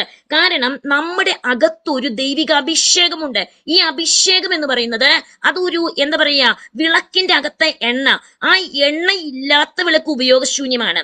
അതുപോലെ വിളക്കിന്റെ അകത്ത് അല്പമായ എണ്ണയുള്ള വിളക്കും ഉപയോഗശൂന്യമാണ്. അതുകൊണ്ടാണ് പഴയ നിയമത്തിൽ കാണുമ്പോൾ നമുക്ക് കാണാൻ സാധിക്കുന്നു, പുരോഹിതന്റെ കർത്തവ്യമാണ് ആ വിളക്കിൽ ഒലിവെണ്ണ, ഇടിച്ചെടുത്ത ഒലിവെണ്ണ, അത് പലതും ചേർത്ത് ഇടിച്ചെടുത്ത ഒലിവെണ്ണ എത്ര സൂക്ഷ്മതയോടെയാണ് ആ വിളക്കിലേക്ക് ഒഴിച്ചുകൊണ്ടിരിക്കുന്നത്. അങ്ങനെയെങ്കിൽ നാം ആകുന്ന വിളക്കിൽ ക്രിസ്തു യേശുവിന്റെ പരിശുദ്ധാത്മാവിന്റെ ആ നിറവിലേക്ക് ഓരോ ദിവസവും ആത്മാവിന്റെ പുതുക്കത്തിൽ, ദൈവവചനം പറയുകയാണ്, നാം എത്രത്തോളം ആത്മാവിൽ നടന്നു അല്ലെങ്കിൽ ആത്മാവിന്റെ പുതുക്കം ഉണ്ടായിരുന്നു എന്നുള്ളതല്ല, മറിച്ച് ആത്മാവിന്റെ പുതുക്കത്തിൽ നാം നടക്കുവാൻ തക്ക വേണം. ആ വെളിച്ചത്തിന്റെ പുതുക്കത്തിൽ അല്ലെങ്കിൽ ആ എണ്ണ, നമ്മുടെ വിളക്കിലുള്ള എണ്ണ ഒന്ന് പുതുക്കപ്പെടുവാൻ തക്ക വേണം. അതിലൊരു കരടോ ഒന്നും തന്നെ ഇല്ലാതെ പുതുക്കപ്പെട്ട അവസ്ഥ, ആത്മാവിന്റെ പുതുക്കത്തിൽ ഓരോ ദിവസവും പുതുക്കപ്പെടുന്ന ഒരു അവസ്ഥയിലേക്ക് നാം വരുവാൻ തക്ക വേണം. ഓരോ ദിവസവും പുതിയ അവസ്ഥയെ നാം കത്തിക്കൊണ്ടിരിക്കുവാൻ തക്ക വേണം നമ്മുടെ ജീവിതത്തിൽ ഇടയായി തീരണം. ഞാൻ ഇതേ മന്ത്രവാദിയുടെ കാര്യം പറഞ്ഞപ്പോൾ തന്നെ നമ്മുടെ ഇവിടെ ഗുരുദാസ്പൂരിന്റെ അകത്ത് ആദ്യമായിട്ടൊരു കൺവെൻഷൻ ഞങ്ങൾ വെക്കുകയാണ്. കാരണം 2020 ഈ ചേരി പ്രദേശത്തേക്ക് ഇന്ത്യയുടെ പല സംസ്ഥാനങ്ങളിൽ പ്രവർത്തിക്കുവാൻ തക്കവണ്ണം ഇടയെ തീർന്നു. 35 വർഷത്തോളം കാശ്മീർ മുതൽ അനേക സംസ്ഥാനങ്ങളിൽ ചർച്ച് പ്ലാന്റ് മിഷണറിയായി വർക്ക് ചെയ്യുവാൻ ദൈവം കൃപ ചെയ്തു. അങ്ങനെ 2020 ദേശബ്ദം കേട്ട് ഇവിടെ കടന്നു വരുന്ന സമയത്ത് ആദ്യമായിട്ടൊരു കൺവെൻഷൻ ഞങ്ങൾ അറേഞ്ച് ചെയ്തു. ഒരു കൊച്ചു കൺവെൻഷനാണ്. ഞങ്ങളായിരിക്കുന്ന ചർച്ചിന്റെ ഒരു കോമ്പൗണ്ടിൽ ഒരു കൊച്ചു കൺവെൻഷൻ, ഒരു ഒക്ടോബർ മാസം, ആ മാസത്തെ ഒരു ദിവസത്തെ കൺവെൻഷനാണ്. ഒരു ദിവസത്തെ കൺവെൻഷൻ കഴിഞ്ഞു. മറ്റാരുമില്ല സഹായത്തിന്. കാരണം ഞങ്ങൾ തന്നെ എന്താ പറയാ ചെറിയ പ്രവർത്തനങ്ങൾ തുടങ്ങി അങ്ങനെ ഒരു കൺവെൻഷനാണ്. അപ്പൊ അങ്ങനെ ആ കൺവെൻഷനിൽ അവസാനത്തെ ദിവസം രാത്രിയിൽ വയറുകളെല്ലാം മടക്കിക്കൊണ്ടിരിക്കുന്ന ഒരു സമയം, എല്ലാ സാധനങ്ങളും കൊച്ചു കൊച്ചു ബോക്സുകള് അതുപോലെ അതിൻ്റെതായ എല്ലാ സാധനങ്ങളും മടക്കിക്കൊണ്ടിരിക്കുന്ന സമയത്ത് ഞാനും എൻ്റെ ജീവിത സഖിയും അതുപോലെ എൻ്റെ കുഞ്ഞുങ്ങളുമാണ് ഞങ്ങളിങ്ങനെ എല്ലാ കാര്യങ്ങളും അറേഞ്ച് ചെയ്യാണ് തിരിച്ച് ഭവനത്തിലേക്ക് വരുവാൻ തക്ക വേണം. ആ സമയത്ത് കരഞ്ഞുകൊണ്ട് ഒരു സഹോദരി ഓടി വന്നു. ആ സഹോദരി കൂടെ മറ്റൊരു സഹോദരിയുണ്ട്. ആ മറ്റേ സഹോദരി എനിക്ക് തിരിച്ചറിയാം. കാരണം എന്താ പറയാ എൻ്റെ ഫോൺ നമ്പർ ഒരു വ്യക്തിക്ക് ലഭിച്ചിട്ട് ആ വ്യക്തി തന്റെ ഹസ്ബൻഡിന്റെ വിഷയം, അദ്ദേഹം ഇന്ത്യൻ ആർമിയിലാണ്, അദ്ദേഹം സിക്കിമിൽ വർക്ക് ചെയ്യുന്ന സമയത്ത് ഈ ഭാര്യ, അദ്ദേഹത്തിന്റെ പത്നിയായിരിക്കുന്ന സഹോദരി എന്റെ നമ്പർ ലഭിച്ചത് മുഖാന്തരം എന്നെ വിളിച്ച് പ്രകാരം പറഞ്ഞു, എന്റെ ഹസ്ബൻഡ് ഒരു മുഴുകുടിയനാണ്, വളരെ മദ്യപിക്കുന്ന ഒരു വ്യക്തിയും, അത് മാത്രമല്ല താൻ ഒരു എപ്പിലെപ്സി പേഷ്യന്റുമാണ്, അദ്ദേഹത്തിന് വേണ്ടി ഒന്ന് പ്രാർത്ഥിക്കണം, താൻ സിക്കിമിലാണ്, ആർമിയിലാണ്, ഇന്ത്യൻ ആർമിയിലാണ്. അപ്പം അദ്ദേഹത്തിന് വരുവാൻ സാധ്യതയില്ല. എന്നോട് പറഞ്ഞു എന്താ പറയാ കോൺഫറൻസിൽ അദ്ദേഹത്തെ ഒന്ന് വിളിച്ച് പ്രാർത്ഥിക്കുവാനായിട്ട്. അങ്ങനെ ഞാൻ ആ സഹോദരി എന്നെ വിളിച്ചു. ആ കോൺഫറൻസിൽ ഇന്ത്യൻ ആർമിയിലെ ആ സഹോദരൻ വിളിക്കുവാൻ ഇടയായി തീർന്നു. അദ്ദേഹത്തോട് ഞാൻ പറഞ്ഞു, മദ്യപിക്കരുത്, കാരണം മദ്യപാനി സ്വർഗരാജ്യത്തിൽ ഒരിക്കലും പ്രവേശിക്കുകയില്ല. ആ വചന ഭാഗങ്ങളെല്ലാം എക്സ്പ്ലെയിൻ ചെയ്തതിന് ശേഷം ഞാൻ അദ്ദേഹത്തിന് വേണ്ടി പ്രാർത്ഥിച്ചു. നോക്കൂ, ദൈവത്തിന്റെ ശക്തി എപ്പോഴും, ഞാൻ പറഞ്ഞല്ലോ, സർവ്വവ്യാപിയാകുന്ന ദൈവം ആ സിക്കിമിന്റെ അകത്ത് ഈ പാകിസ്ഥാൻ ബോർഡറിൽ ഇരുന്ന് ഞാൻ പ്രാർത്ഥിക്കുന്ന സമയം പരിശുദ്ധാത്മാവ് തന്നെ സ്പർശിക്കുവാൻ, പൂർണ്ണമായി മദ്യപാനത്തിൽ നിന്നും അതുപോലെ എപ്പിലെപ്സിയിൽ നിന്നും പൂർണ്ണമായി സൗഖ്യമാക്കുവാൻ ഇടയെ തീർന്നു. അതിന് പ്രകാരം ആ കുടുംബം ഹിമാചലിലാണ് താമസിക്കുന്നത്. പക്ഷെ അദ്ദേഹം വർക്ക് ചെയ്യുന്നത് സിക്കിമിലായിരുന്ന സമയം. അദ്ദേഹം ഇന്ന് ഇന്ത്യൻ ആർമിയുടെ ക്യാപ്റ്റനാണ്. അതിനുശേഷം അദ്ദേഹത്തിന് പ്രൊമോഷനെല്ലാം കിട്ടി. അങ്ങനെ ആ സഹോദരൻ അവർ കുടുംബമായി മാസത്തിൽ ഒന്ന് ഹിമാചലിൽ നിന്നും, നമുക്ക് അത്രയും ദൂരമില്ല, കാരണം ഒരു അരമണിക്കൂറേ ഉള്ളൂ ഹിമാചൽ ഇവിടെ നിന്ന്. ഇത് ബോർഡർ ഏരിയ ആയതുകൊണ്ട് പാകിസ്ഥാന് നമുക്ക് തൊട്ടടുത്താണ്. അതുപോലെ ഹിമാചൽ, ജമ്മു കാശ്മീർ ഇതെല്ലാം നമ്മുടെ തൊട്ടടുത്ത സംസ്ഥാനങ്ങളാണ്. അന്നേരം മാസത്തിൽ ഒന്നിൽ അദ്ദേഹം തന്റെ കുടുംബവുമായി സിക്കിമിൽ നിന്ന് വന്ന് കുടുംബമായി പല സമയങ്ങളായി കടന്നു വരുവാനും അങ്ങനെ വചനം ആഴത്തിൽ പഠിക്കുവാനും ഓൺലൈനായിട്ട് വല്ലാതെയും പഠിച്ച് അദ്ദേഹം കുടുംബമായി അവർ സ്നാനപ്പെടുവാൻ ഇടയിൽ തീർന്നു. അപ്പോൾ ഈ കൺവെൻഷൻ കഴിഞ്ഞ് ഞങ്ങൾ ഈ സാധനങ്ങളെല്ലാം മടക്കി വെക്കുന്ന സമയത്ത് ഈ ആർമി ക്യാപ്റ്റന്റെ പത്നിയാണ് ഈ മന്ത്രവാദിയുടെ ഭാര്യയെ ഇവിടെ കൊണ്ടുവരുന്നത്. അതിന് കാരണം അവർ ഹിമാചലിലെ ഒരു വലിയ മന്ത്രവാദിയുടെ ഭാര്യയാണ്. അവർക്ക് ഒരു മകളുണ്ട്. ആ മകൾ വിവാഹം കഴിഞ്ഞു 6 മാസം മുമ്പ്. 6 മാസം മുമ്പ് ആ സമയങ്ങളിൽ വിവാഹം കഴിഞ്ഞു. അവൾ 5 മാസം കൺസീവ് ചെയ്തിരിക്കുകയാണ്. കൺസീവ് ചെയ്ത സമയത്ത് 5 മാസം 1 മാസമേ അവള് സ്വസ്ഥമായി ജീവിതത്തിൽ ജീവിച്ചുള്ളൂ. അതിനുശേഷം അവള് കൺസീവ് ആയ സമയം മുതൽ അവളുടെ ഒരു സൈഡ് മുഴുവൻ, മുഖത്തിന്റെ ഒരു സൈഡിലേക്ക് കോടിപ്പോയി, ഒരു സൈഡ് മുഴുവൻ തളർന്നു പോയ അവസ്ഥയിൽ അവൾ കിടപ്പിലാകുവാനിടയെത്തുന്നു. വായിൽ ഒഴിക്കുന്ന വെള്ളം പോലും അകത്തു പോകാൻ സാധ്യതയില്ലാതെ കൊടും മന്ത്രവാദിയായിരിക്കുന്ന താൻ പല മന്ത്രവാദങ്ങൾ ചെയ്തു നോക്കിയിട്ടും അത് പ്രയോജനപ്പെടാതിരുന്നത് കൊണ്ട് വളരെയധികം പല ഹോസ്പിറ്റലുകളിൽ കടന്നുപോയി, ഒന്നും പ്രയോജനപ്പെടുന്നില്ല. എന്നാൽ ഈ കുഞ്ഞ് വയറിൽ വളരുന്നുണ്ട്. അവള് 5 മാസം പ്രഗ്നന്റ് ആണ്. 6 മാസം മുമ്പാണ് അവൾ വിവാഹം നടന്നത്. അങ്ങനെ ഇരിക്കുമ്പോഴാണ് ഈ ആർമി ക്യാപ്റ്റന്റെ കുടുംബം വഴി ആ ഹിമാചലിനടുത്ത് ഈ കാര്യം, എന്താ പറയാ, അവരുടെ ഹസ്ബൻഡിനുണ്ടായ സൗഖ്യത്തെ കുറിച്ച് ഈ ആർമി ക്യാപ്റ്റന്റെ പത്നി അവരോട് പറയുവാനും അങ്ങനെ അവർ ഈ കൺവെൻഷന് കടന്നു വരികയാണ്. ആ സഹോദരി മാത്രമാണ്, മന്ത്രവാദിയുടെ ഭാര്യ മാത്രമാണ് വരുന്നത്. ഈ കരഞ്ഞുകൊണ്ട് വരുന്ന സഹോദരിയുടെ കയ്യിൽ ഒരു മൊബൈലുണ്ട്. അവരെ കരഞ്ഞുകൊണ്ട് എൻ്റെ അടുത്ത് വന്നു. അപ്പം എന്താ പറയാ, പ്രാർത്ഥന വിഷയമാണെന്ന് പറഞ്ഞപ്പോൾ എൻ്റെ ഹസ്ബൻഡ് പറഞ്ഞു, നീ പ്രാർത്ഥിച്ച് എന്താന്ന് വെച്ചാൽ ചോദിച്ചിട്ട് പ്രാർത്ഥിച്ച് വിടാൻ പറഞ്ഞു. അങ്ങനെ ഈ ആർമി ക്യാപ്റ്റന്റെ ഭാര്യ അവരുമായി കടന്നു വന്നു. അവരോട് ചോദിച്ചാൽ എന്താ വിഷയം. അവർ വിങ്ങി പൊട്ടിക്കരഞ്ഞുകൊണ്ട് പറഞ്ഞു, എൻ്റെ മകൾ കഴിഞ്ഞ 5 മാസമായി തളർന്നു കിടക്കുകയാണ്. അതുപോലെ അവൾ 5 മാസം കൺസീവ് ചെയ്തിരിക്കുന്നു, കുഞ്ഞുണ്ട് വയറ്റില്.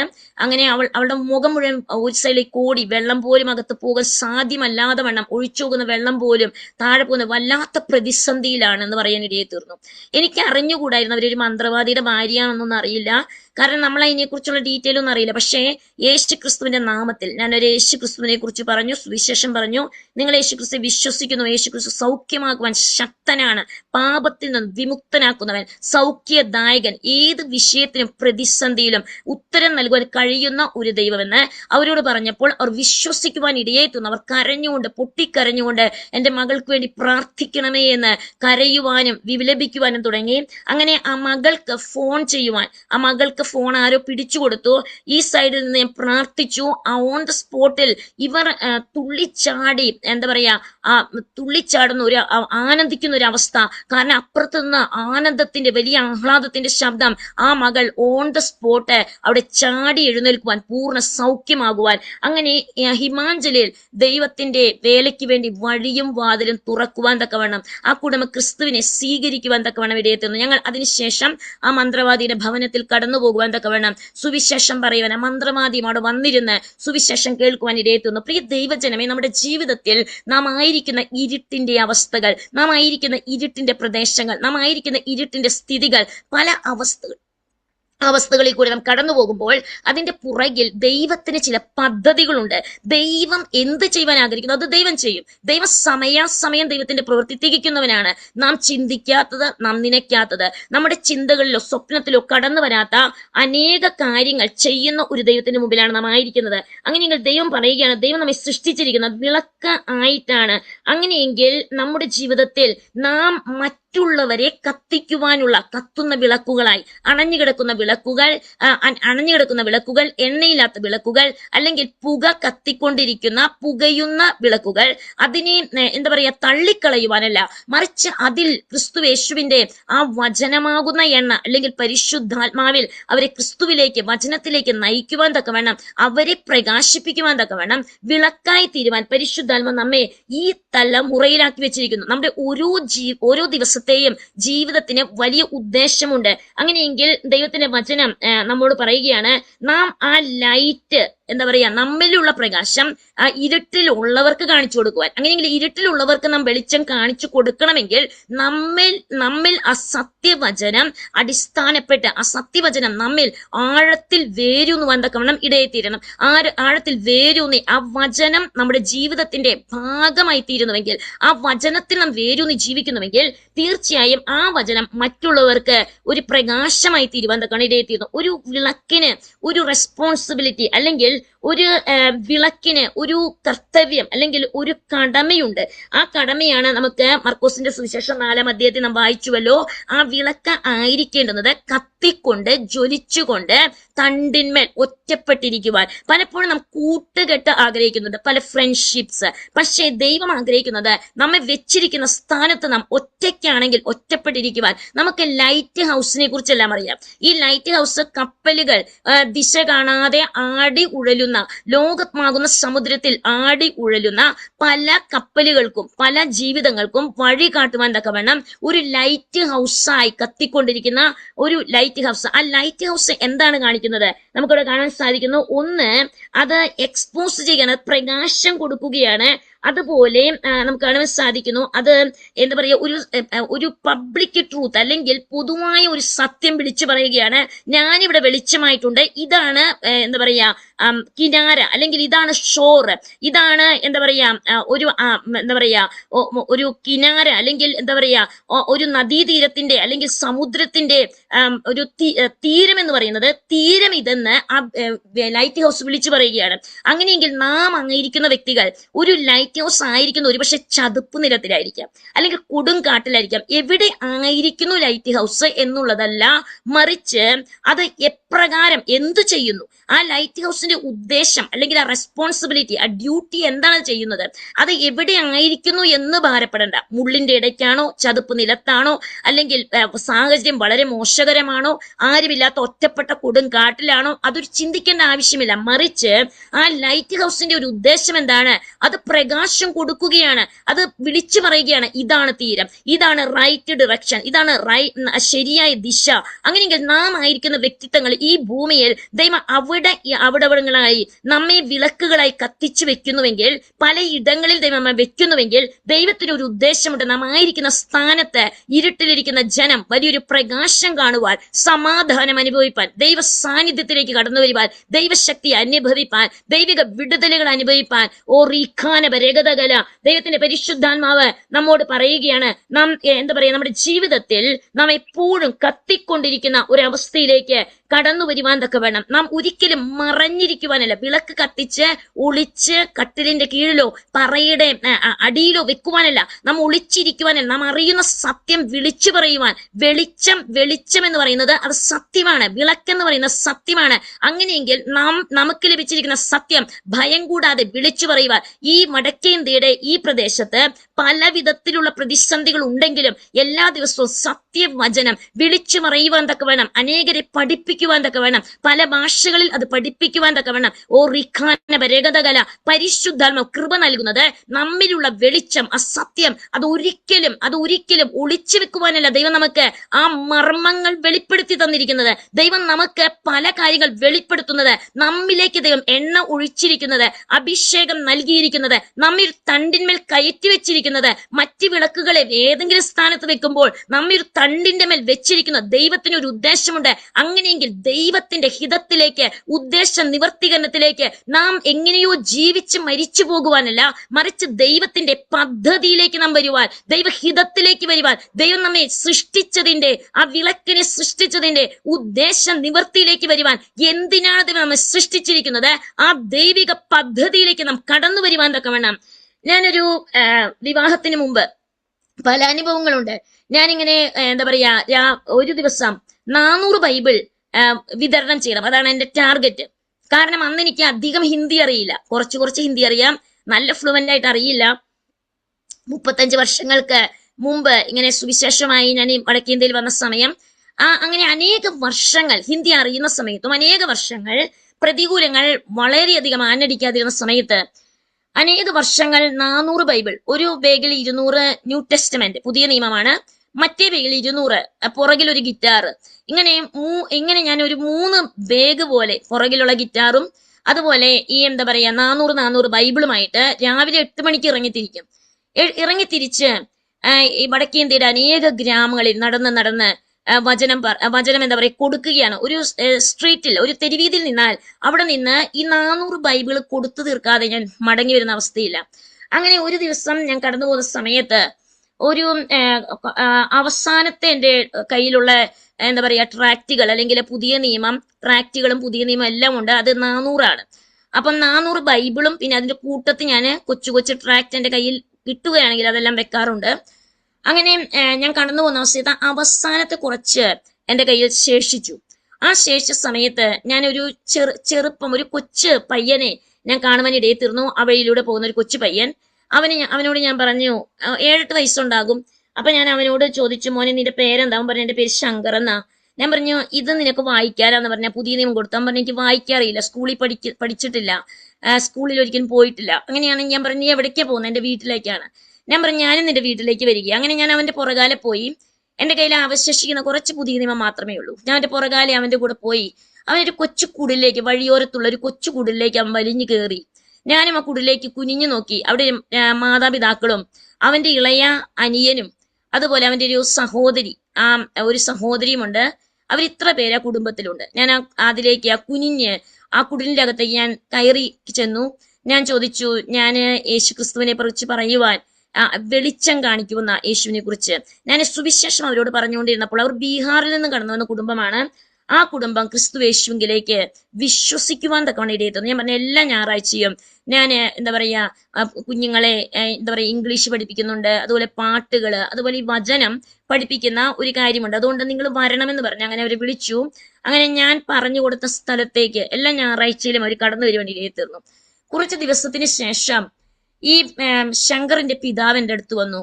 പറഞ്ഞു, അവൻ വളരെ തടിച്ച് ശരീരം മുഴുവൻ വളരെ ചീർത്ത അവസ്ഥയിൽ ഭവനത്തിലായിരിക്കുന്നു. ഞാൻ ചോദിച്ചത് എന്താണ് പെട്ടെന്ന് അങ്ങനെ വന്നേ എന്ന് ചോദിച്ചു. ഞാൻ അങ്ങനെ പെട്ടെന്ന് ഒരു സൈക്കിൾ റിക്ഷയുമായിട്ടാണ്, ഇവിടെ സൈക്കിൾ റിക്ഷയുണ്ട്, അങ്ങനെ സൈക്കിൾ റിക്ഷയുമായിട്ട് എൻ്റെ ഗിറ്റാറുമായിട്ട് ഞാൻ എവിടെ പോയാലും ഞാൻ ഈ ഗിറ്റാറുമായിട്ടൊന്ന് പോകാറുണ്ട്. അങ്ങനെ ഞാൻ ഈ ഗിറ്റാറുമായിട്ട് അവന്റെ അടുത്തേക്ക് കടന്നുപോയി. ഞാൻ നോക്കുമ്പോൾ ശരീരമെല്ലാം ചീർത്ത് ഒരു അനങ്ങുവാൻ സാധിക്കാത്ത മുഖമെല്ലാം വലിയ മുഖമുള്ള ഒരു ബാലൻ അവിടെ കിടക്കുന്നത് കണ്ടു.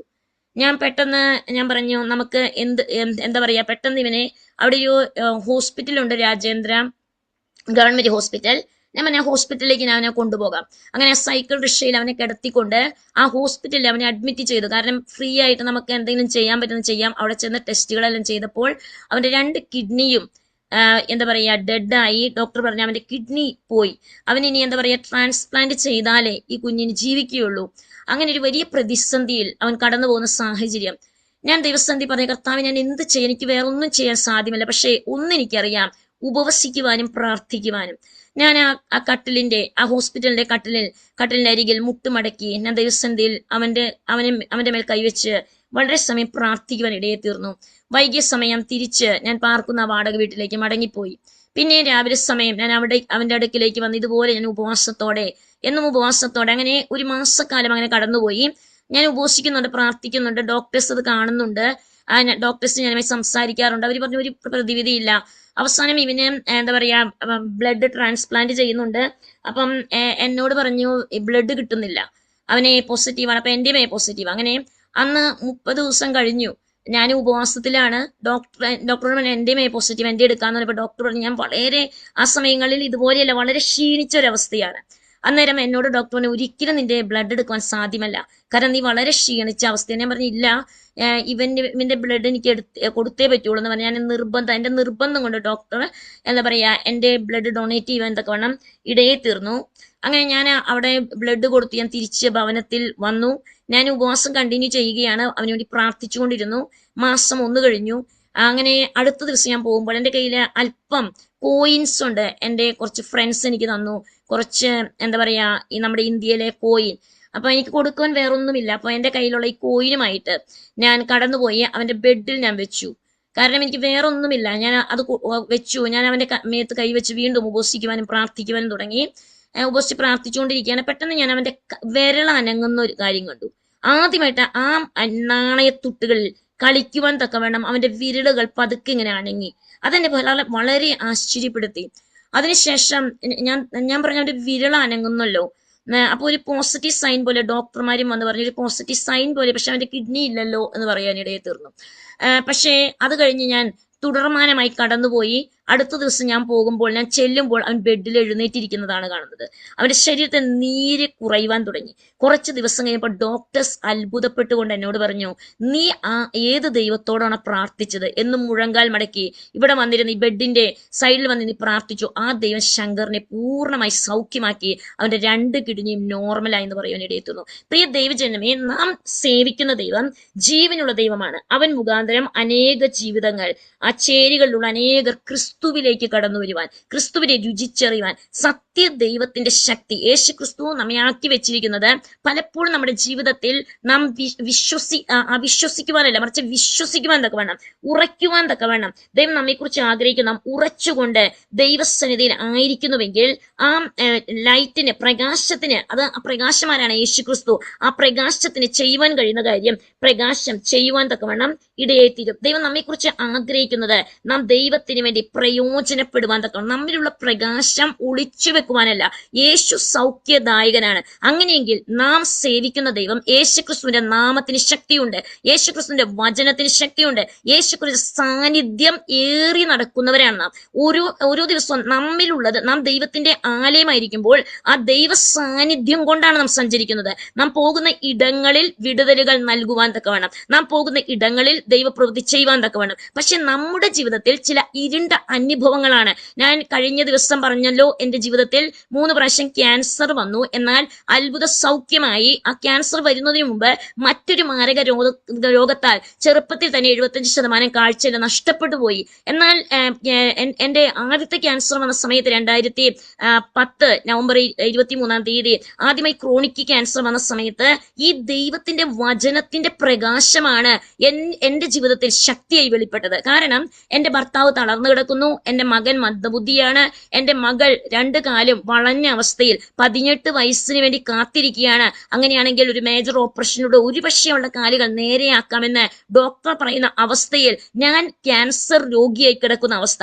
മറ്റാരോടും പറഞ്ഞിട്ടില്ല. എന്റെ ജീവിതത്തിൽ എന്റെ ഹസ്ബൻഡ് പോലും, എന്റെ ജീവിത സഖി പോലും എന്റെ ആദ്യത്തെ ക്യാൻസറിനെ കുറിച്ച് അറിയുന്നത് 1 വർഷത്തിന് ശേഷം ഞാൻ പൂർണ്ണമായി സൗഖ്യമായപ്പോഴാണ്. കാരണം താൻ തളർന്നു കിടന്ന സ്പൈനൽ കോഡുകളെല്ലാം വല്ലാത്ത അവസ്ഥയിലായി, താൻ അതിവേദന കൊണ്ട് നിലവിളിക്കുന്ന താൻ എന്നോട് പലപ്പോഴും ചോദിക്കുക, നിന്റെ മുഖം എന്താണ് വാടിയിരിക്കുന്നത്.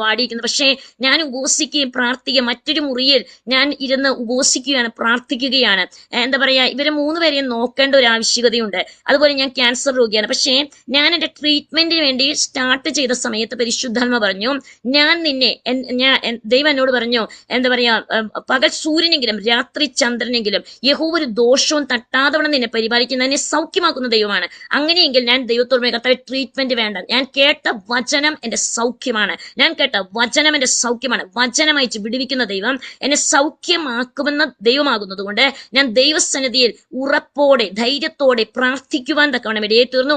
6 മാസത്തിന് ശേഷം വീണ്ടും കടന്നു ചെന്നപ്പോൾ ഡോക്ടർ പറഞ്ഞു, വെറും ഇൻഫെക്ഷനേ ഉള്ളൂ, നീ എവിടെയാണ് ട്രീറ്റ്മെന്റ് ചെയ്തത്? അതിനുശേഷം 6 മാസം കഴിഞ്ഞപ്പോൾ ഡോക്ടർ പറഞ്ഞു, ക്യാൻസർ ഇല്ല, പൂർണ്ണ സൗഖ്യമായി. ഹല്ലേലൂയ. ദൈവം ജീവിക്കുന്ന ദൈവമാണ്. ആ 1 വർഷത്തിനുള്ളിൽ എന്റെ ഭർത്താവ്, ഡോക്ടേഴ്സ് പറഞ്ഞു താൻ മരിച്ചു പോകുമെന്ന്, ആ കിടക്കയിൽ മരിച്ചു പോകുമെന്ന് പറഞ്ഞ വ്യക്തി ഞാൻ തന്നോട് പറയുവാൻ ഇടയിത്തീർന്നു, ബൈബിൾ എടുത്തുകൊണ്ട് ദൈവജനം ശുശ്രൂഷിക്കുന്നവനായി തീരും. അങ്ങനെ പരിശുദ്ധാത്മ തന്റെ ജീവിതത്തിൽ പല ഘട്ടങ്ങളിലായിട്ടുള്ള പരിവർത്തനത്തിലൂടെ താൻ തന്നെ ഒരു ദർശനം കാണുവാനും, ഒരു യോഹന്നാന്റെ സുവിശേഷം തന്റെ നെഞ്ചിൽ വന്ന് വീഴുന്നു താൻ കാണുവാനും, അങ്ങനെ ആ കിടപ്പിൽ ദൈവവചനം കൂടുതലായി ധ്യാനിക്കുവാനും ദൈവത്തിങ്കിലേക്ക് അടുക്കുവാനും തന്റെ ജീവിതത്തിൽ ഇടയെ തീർന്നു. അതുപോലെ മന്ദബുദ്ധിയായി തീർന്ന, എനിക്ക് ലിവർ ഇൻഫെക്ഷൻ ആയിരുന്നു. എന്റെ മോൻ 6 മാസം ഞാൻ കൺസീവ് ചെയ്ത സമയത്ത് അവന്റെ ബ്രെയിൻ ഗ്രോത്ത് നിന്നുപോയി. അങ്ങനെ ഒരു മന്ദബുദ്ധിയാണ്, അബോർട്ട് ചെയ്ത് കളയുന്നതൊക്കെ ചണ്ഡീഗഡിലെ PGIയിലെ ഡോക്ടേഴ്സ് പറഞ്ഞ സമയത്ത് ഞാൻ ദൈവത്തിൽ വിശ്വസിച്ചു. കാരണം അനേക അത്ഭുതങ്ങൾ ജീവിതത്തിൽ യേശുക്രിസ്തുവിന്റെ അത്ഭുത പ്രകാശം എന്റെ ജീവിതത്തിൽ അനുഭവിച്ച വ്യക്തിയാണ്. അതുകൊണ്ട് ഞാൻ ദൈവത്തോട്, കർത്താവേ ഇവനെ പഠിപ്പിക്കും. അങ്ങനെ കിൻഡർ ഗാർഡനിൽ നിന്ന് 3 കിൻഡർ ഗാർഡനിൽ നിന്ന് അവനെ പുറത്തു വിടുവാൻ ഇടയെ തീർന്നു. അവർ പറഞ്ഞു ഒരിക്കലും സ്വീകാര്യമല്ല, കാരണം അവൻ സംസാരിക്കാൻ കഴിവുകളില്ല, അതുപോലെ അവൻ പറയുന്നതൊന്നും എന്താ പറയുന്നതെന്ന് ഞങ്ങൾക്ക് മനസ്സിലാകില്ല, ഞങ്ങൾ പറയുന്നത് അവനും ഗ്രഹിക്കാൻ സാധിക്കുന്നില്ല, അവന് ഒരിടത്ത് ഇരിക്കുവാൻ സാധ്യമല്ല, അവൻ വല്ലാത്തൊരു ഹൈപ്പർ ആക്ടിവിറ്റിയായി ഒരു വല്ലാത്ത അവസ്ഥയിലാണ്. പക്ഷേ 4.5 വയസ്സിൽ ഞാൻ തുടർമാനമായി പ്രാർത്ഥിച്ചുകൊണ്ടിരുന്ന സമയത്ത് ദൈവം അവൻ ഫ്ലുവൻ്റായി സംസാരിക്കുവാൻ, അവനൊരു വളരെ അത്ഭുത ഒരു വ്യക്തിയായി തീരുവാൻ തക്കവണ്ണം അവൻ ദൈവത്തിനൊരു പ്രയോജനം. സംസാരശേഷി ഇല്ലാത്ത അവൻ അനേക റാപ്പ് വരെ, ക്രിസ്തീയ പാട്ടുകൾ എന്ന് പറയുന്ന സുവിശേഷം ആദ്യമായി റാപ്പ് ചെയ്യാൻ, അതുപോലെ അനേകം ഭാഷകളിൽ പാട്ടുകൾ എഴുതുവാൻ, അതുപോലെ ദൈവത്തെ സ്തുതിക്കുവാൻ, വളരെ ടാലന്റഡ് ആയിട്ട് ദൈവത്തിന് വേണ്ടി പ്രയോജനപ്പെടുവാൻ എല്ലാം ദൈവം ഉപയോഗിച്ചുകൊണ്ടിരിക്കുന്നു. അതുപോലെ തളർന്ന വളഞ്ഞ കാലുകളുള്ള എൻ്റെ മകൾ, 18 വയസ്സിൽ മാത്രം ഓപ്പറേഷൻ നടക്കുന്ന മകൾ പ്രാർത്ഥിച്ചുകൊണ്ടിരുന്ന സമയത്ത്, ആ സമയം ഞങ്ങൾ എന്താ പറയാ UP-യിലാണ്, ഉത്തർപ്രദേശിലാണ്. ആ സമയത്ത് അവിടെ ആയിരിക്കുന്ന അനേകരോട് സുവിശേഷം പറയുമായിരുന്നു. അങ്ങനെ ഒരു ദിവസം അവളുടെ കാല് പെട്ടെന്ന് രാവിലെ ദിവസം നോക്കുമ്പോൾ അവളുടെ കാല് നേരെയായി തീർന്നു. 18 വയസ്സിൽ സൗഖ്യമാകുന്ന, ഇന്ന് അവൾക്ക് വെറും 16 വയസ്സേ ഉള്ളൂ.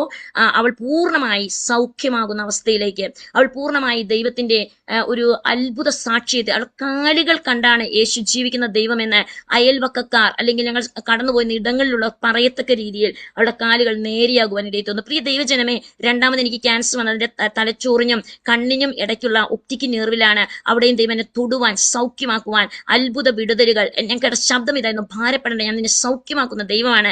90% കാഴ്ച എനിക്ക് നഷ്ടപ്പെട്ടു പോയി, മെഡിക്കൽ സയൻസിന് പ്രകാരം എനിക്ക് കാഴ്ച നഷ്ടപ്പെട്ടു പോയി. എന്നാൽ ക്രിസ്തു യേശുവിന് വേണ്ടി നിൽക്കുവാൻ തക്കവണ്ണം, ഓടുവാൻ തക്കവണ്ണം, വചനത്തെ ധ്യാനിക്കുവാൻ തക്കവണ്ണം എല്ലാം ദൈവനെ സഹായിച്ചുകൊണ്ടിരിക്കും. ദൈവം വിശ്വസ്തനായ ദൈവമാണ്, നമ്മെ ഒരിക്കലും കൈവിടാത്ത ദൈവമാണ്. ദൈവം നമ്മെ ഒരിക്കലും കൈവിടുകയില്ല, ഉപേക്ഷിക്കുകയില്ല എന്ന് പറയുവാൻ തക്കവണ്ണം ദൈവത്തിന് നമ്മെക്കുറിച്ച് പ്രത്യേക ഉദ്ദേശങ്ങളുണ്ട്. കാരണം നമുക്ക് ഇവിടെ ദൈവജനത്തെ കാണുവാൻ സാധിക്കുന്നു. ദൈവം പറയുകയാണ്, നാം ഒരു ലൈറ്റായി ജീവിക്കുമ്പോൾ അത് ഒളിച്ചിരിക്കുവാനല്ല, അല്ലെങ്കിൽ ഒളിപ്പിച്ച് വെക്കുവാനല്ല, മറിച്ച് ഇവിടെ ദൈവത്തിന്റെ വചനത്തെയും കാണാൻ സാധിക്കുന്നു. ദൈവം നമ്മെ പ്രകാശിപ്പിക്കുവാൻ തക്കവണ്ണം, നമ്മിലുള്ള പ്രകാശം മറ്റുള്ളവരിലേക്ക് പകർന്നു കൊടുക്കുവാൻ തക്കവണ്ണം ദൈവം നമ്മെക്കുറിച്ച് ആഗ്രഹിക്കുകയാണ്. ഇവിടെ 1-2 വേദഭാഗങ്ങളിലേക്ക് ഞാൻ കടന്നു വരുവാൻ ആഗ്രഹിക്കുന്നു. അതിനു മുൻപ് ദൈവം എന്നെ പ്രകാശിപ്പിച്ച ഒരു ഭാഗമായിരുന്നു, നാം ഇപ്പോഴും നമ്മുടെ ജീവിതത്തിൽ ഒരു ദീപശിഖയായി ജീവിക്കുവാൻ തക്കവണ്ണം. ദീപശിഖയെ കുറിച്ച് നമുക്കറിയാം, അത് എപ്പോഴും ഇങ്ങനെ കത്തിച്ചുകൊണ്ടിരിക്കുകയാണ്, അത് അണഞ്ഞു പോകുകയല്ല, അത് എന്നേക്കുമായി അണഞ്ഞു പോകുന്ന ഒരു അവസ്ഥയല്ല, മറിച്ച് അത് കത്തിക്കുകയാണ്. നമ്മിലുള്ള ദൈവിക പ്രകാശം എന്താ പറയാ, നാം നമ്മുടെ തലമുറകളിലേക്ക് കത്തിച്ചു കൊടുക്കുവാൻ. കാരണം എൻ്റെ 1ാമത്തെ ക്യാൻസറിൽ ഞാൻ ദൈവത്തോട്, കർത്താവേ, എനിക്ക് ലഭിച്ച പ്രകാശം അല്ലെങ്കിൽ ഈ ദർശനം എൻ്റെ കുഞ്ഞുങ്ങളിലേക്ക് പകർന്നു കൊടുക്കുവാൻ തക്കവണ്ണം എനിക്ക് ജീവൻ തരണമേ എന്ന് ദൈവത്തോട് ഞാൻ നിലവിളിക്കുവാൻ ഇടയെ തീർന്നു. കാരണം ഞാൻ ജീവിക്കുന്നത് എന്നിലുള്ള ദർശനം ഈ കുഞ്ഞുങ്ങൾക്ക് പകർന്നു കൊടുക്കണം. അങ്ങനെ ഈ കുഞ്ഞുങ്ങൾക്ക് ആ ദർശനം പകർന്നു കൊടുക്കുവാൻ 2ാമത്തെ ക്യാൻസർ വന്ന സമയത്ത് ഞാൻ അങ്ങനെ പ്രാർത്ഥിച്ചില്ല. കാരണം അവർ ദൈവത്തിന് വേണ്ടി ഓടുവാൻ, അധ്വാനിപ്പാൻ, കൊച്ചുനാൾ മുതൽ കർത്താവിന്റെ വചനം ശുശ്രൂഷിക്കുന്നവരായി തീരുവാൻ തക്കവണ്ണം, ദൈവത്തിന് വേണ്ടി അനേകരെ നേടുവാൻ, മയക്കുമരുന്നിനും മദ്യപാനത്തിനും അടിമപ്പെട്ട അനേക ജീവിതങ്ങളെ ഇന്നും ക്രിസ്തുവിലേക്ക് നേടുവാൻ തക്കവണ്ണം ഈ കുഞ്ഞുങ്ങളിലൂടെ പരിശുദ്ധാത്മാവ് കൃപ ചെയ്തുകൊണ്ടിരിക്കുന്നു. അതുപോലെ 2ാമത് ക്യാൻസർ വന്ന സമയത്ത് ഞാൻ കാണുന്ന ദർശനം മുഴുവനും നിത്യതയുടെ ദർശനങ്ങളായിരുന്നു, സ്വർഗീയ ദർശനങ്ങൾ, സ്വർഗത്തെക്കുറിച്ചുള്ള കാഴ്ചപ്പാടുകൾ. എത്ര മനോഹരമായ സ്വർഗ ദേശം.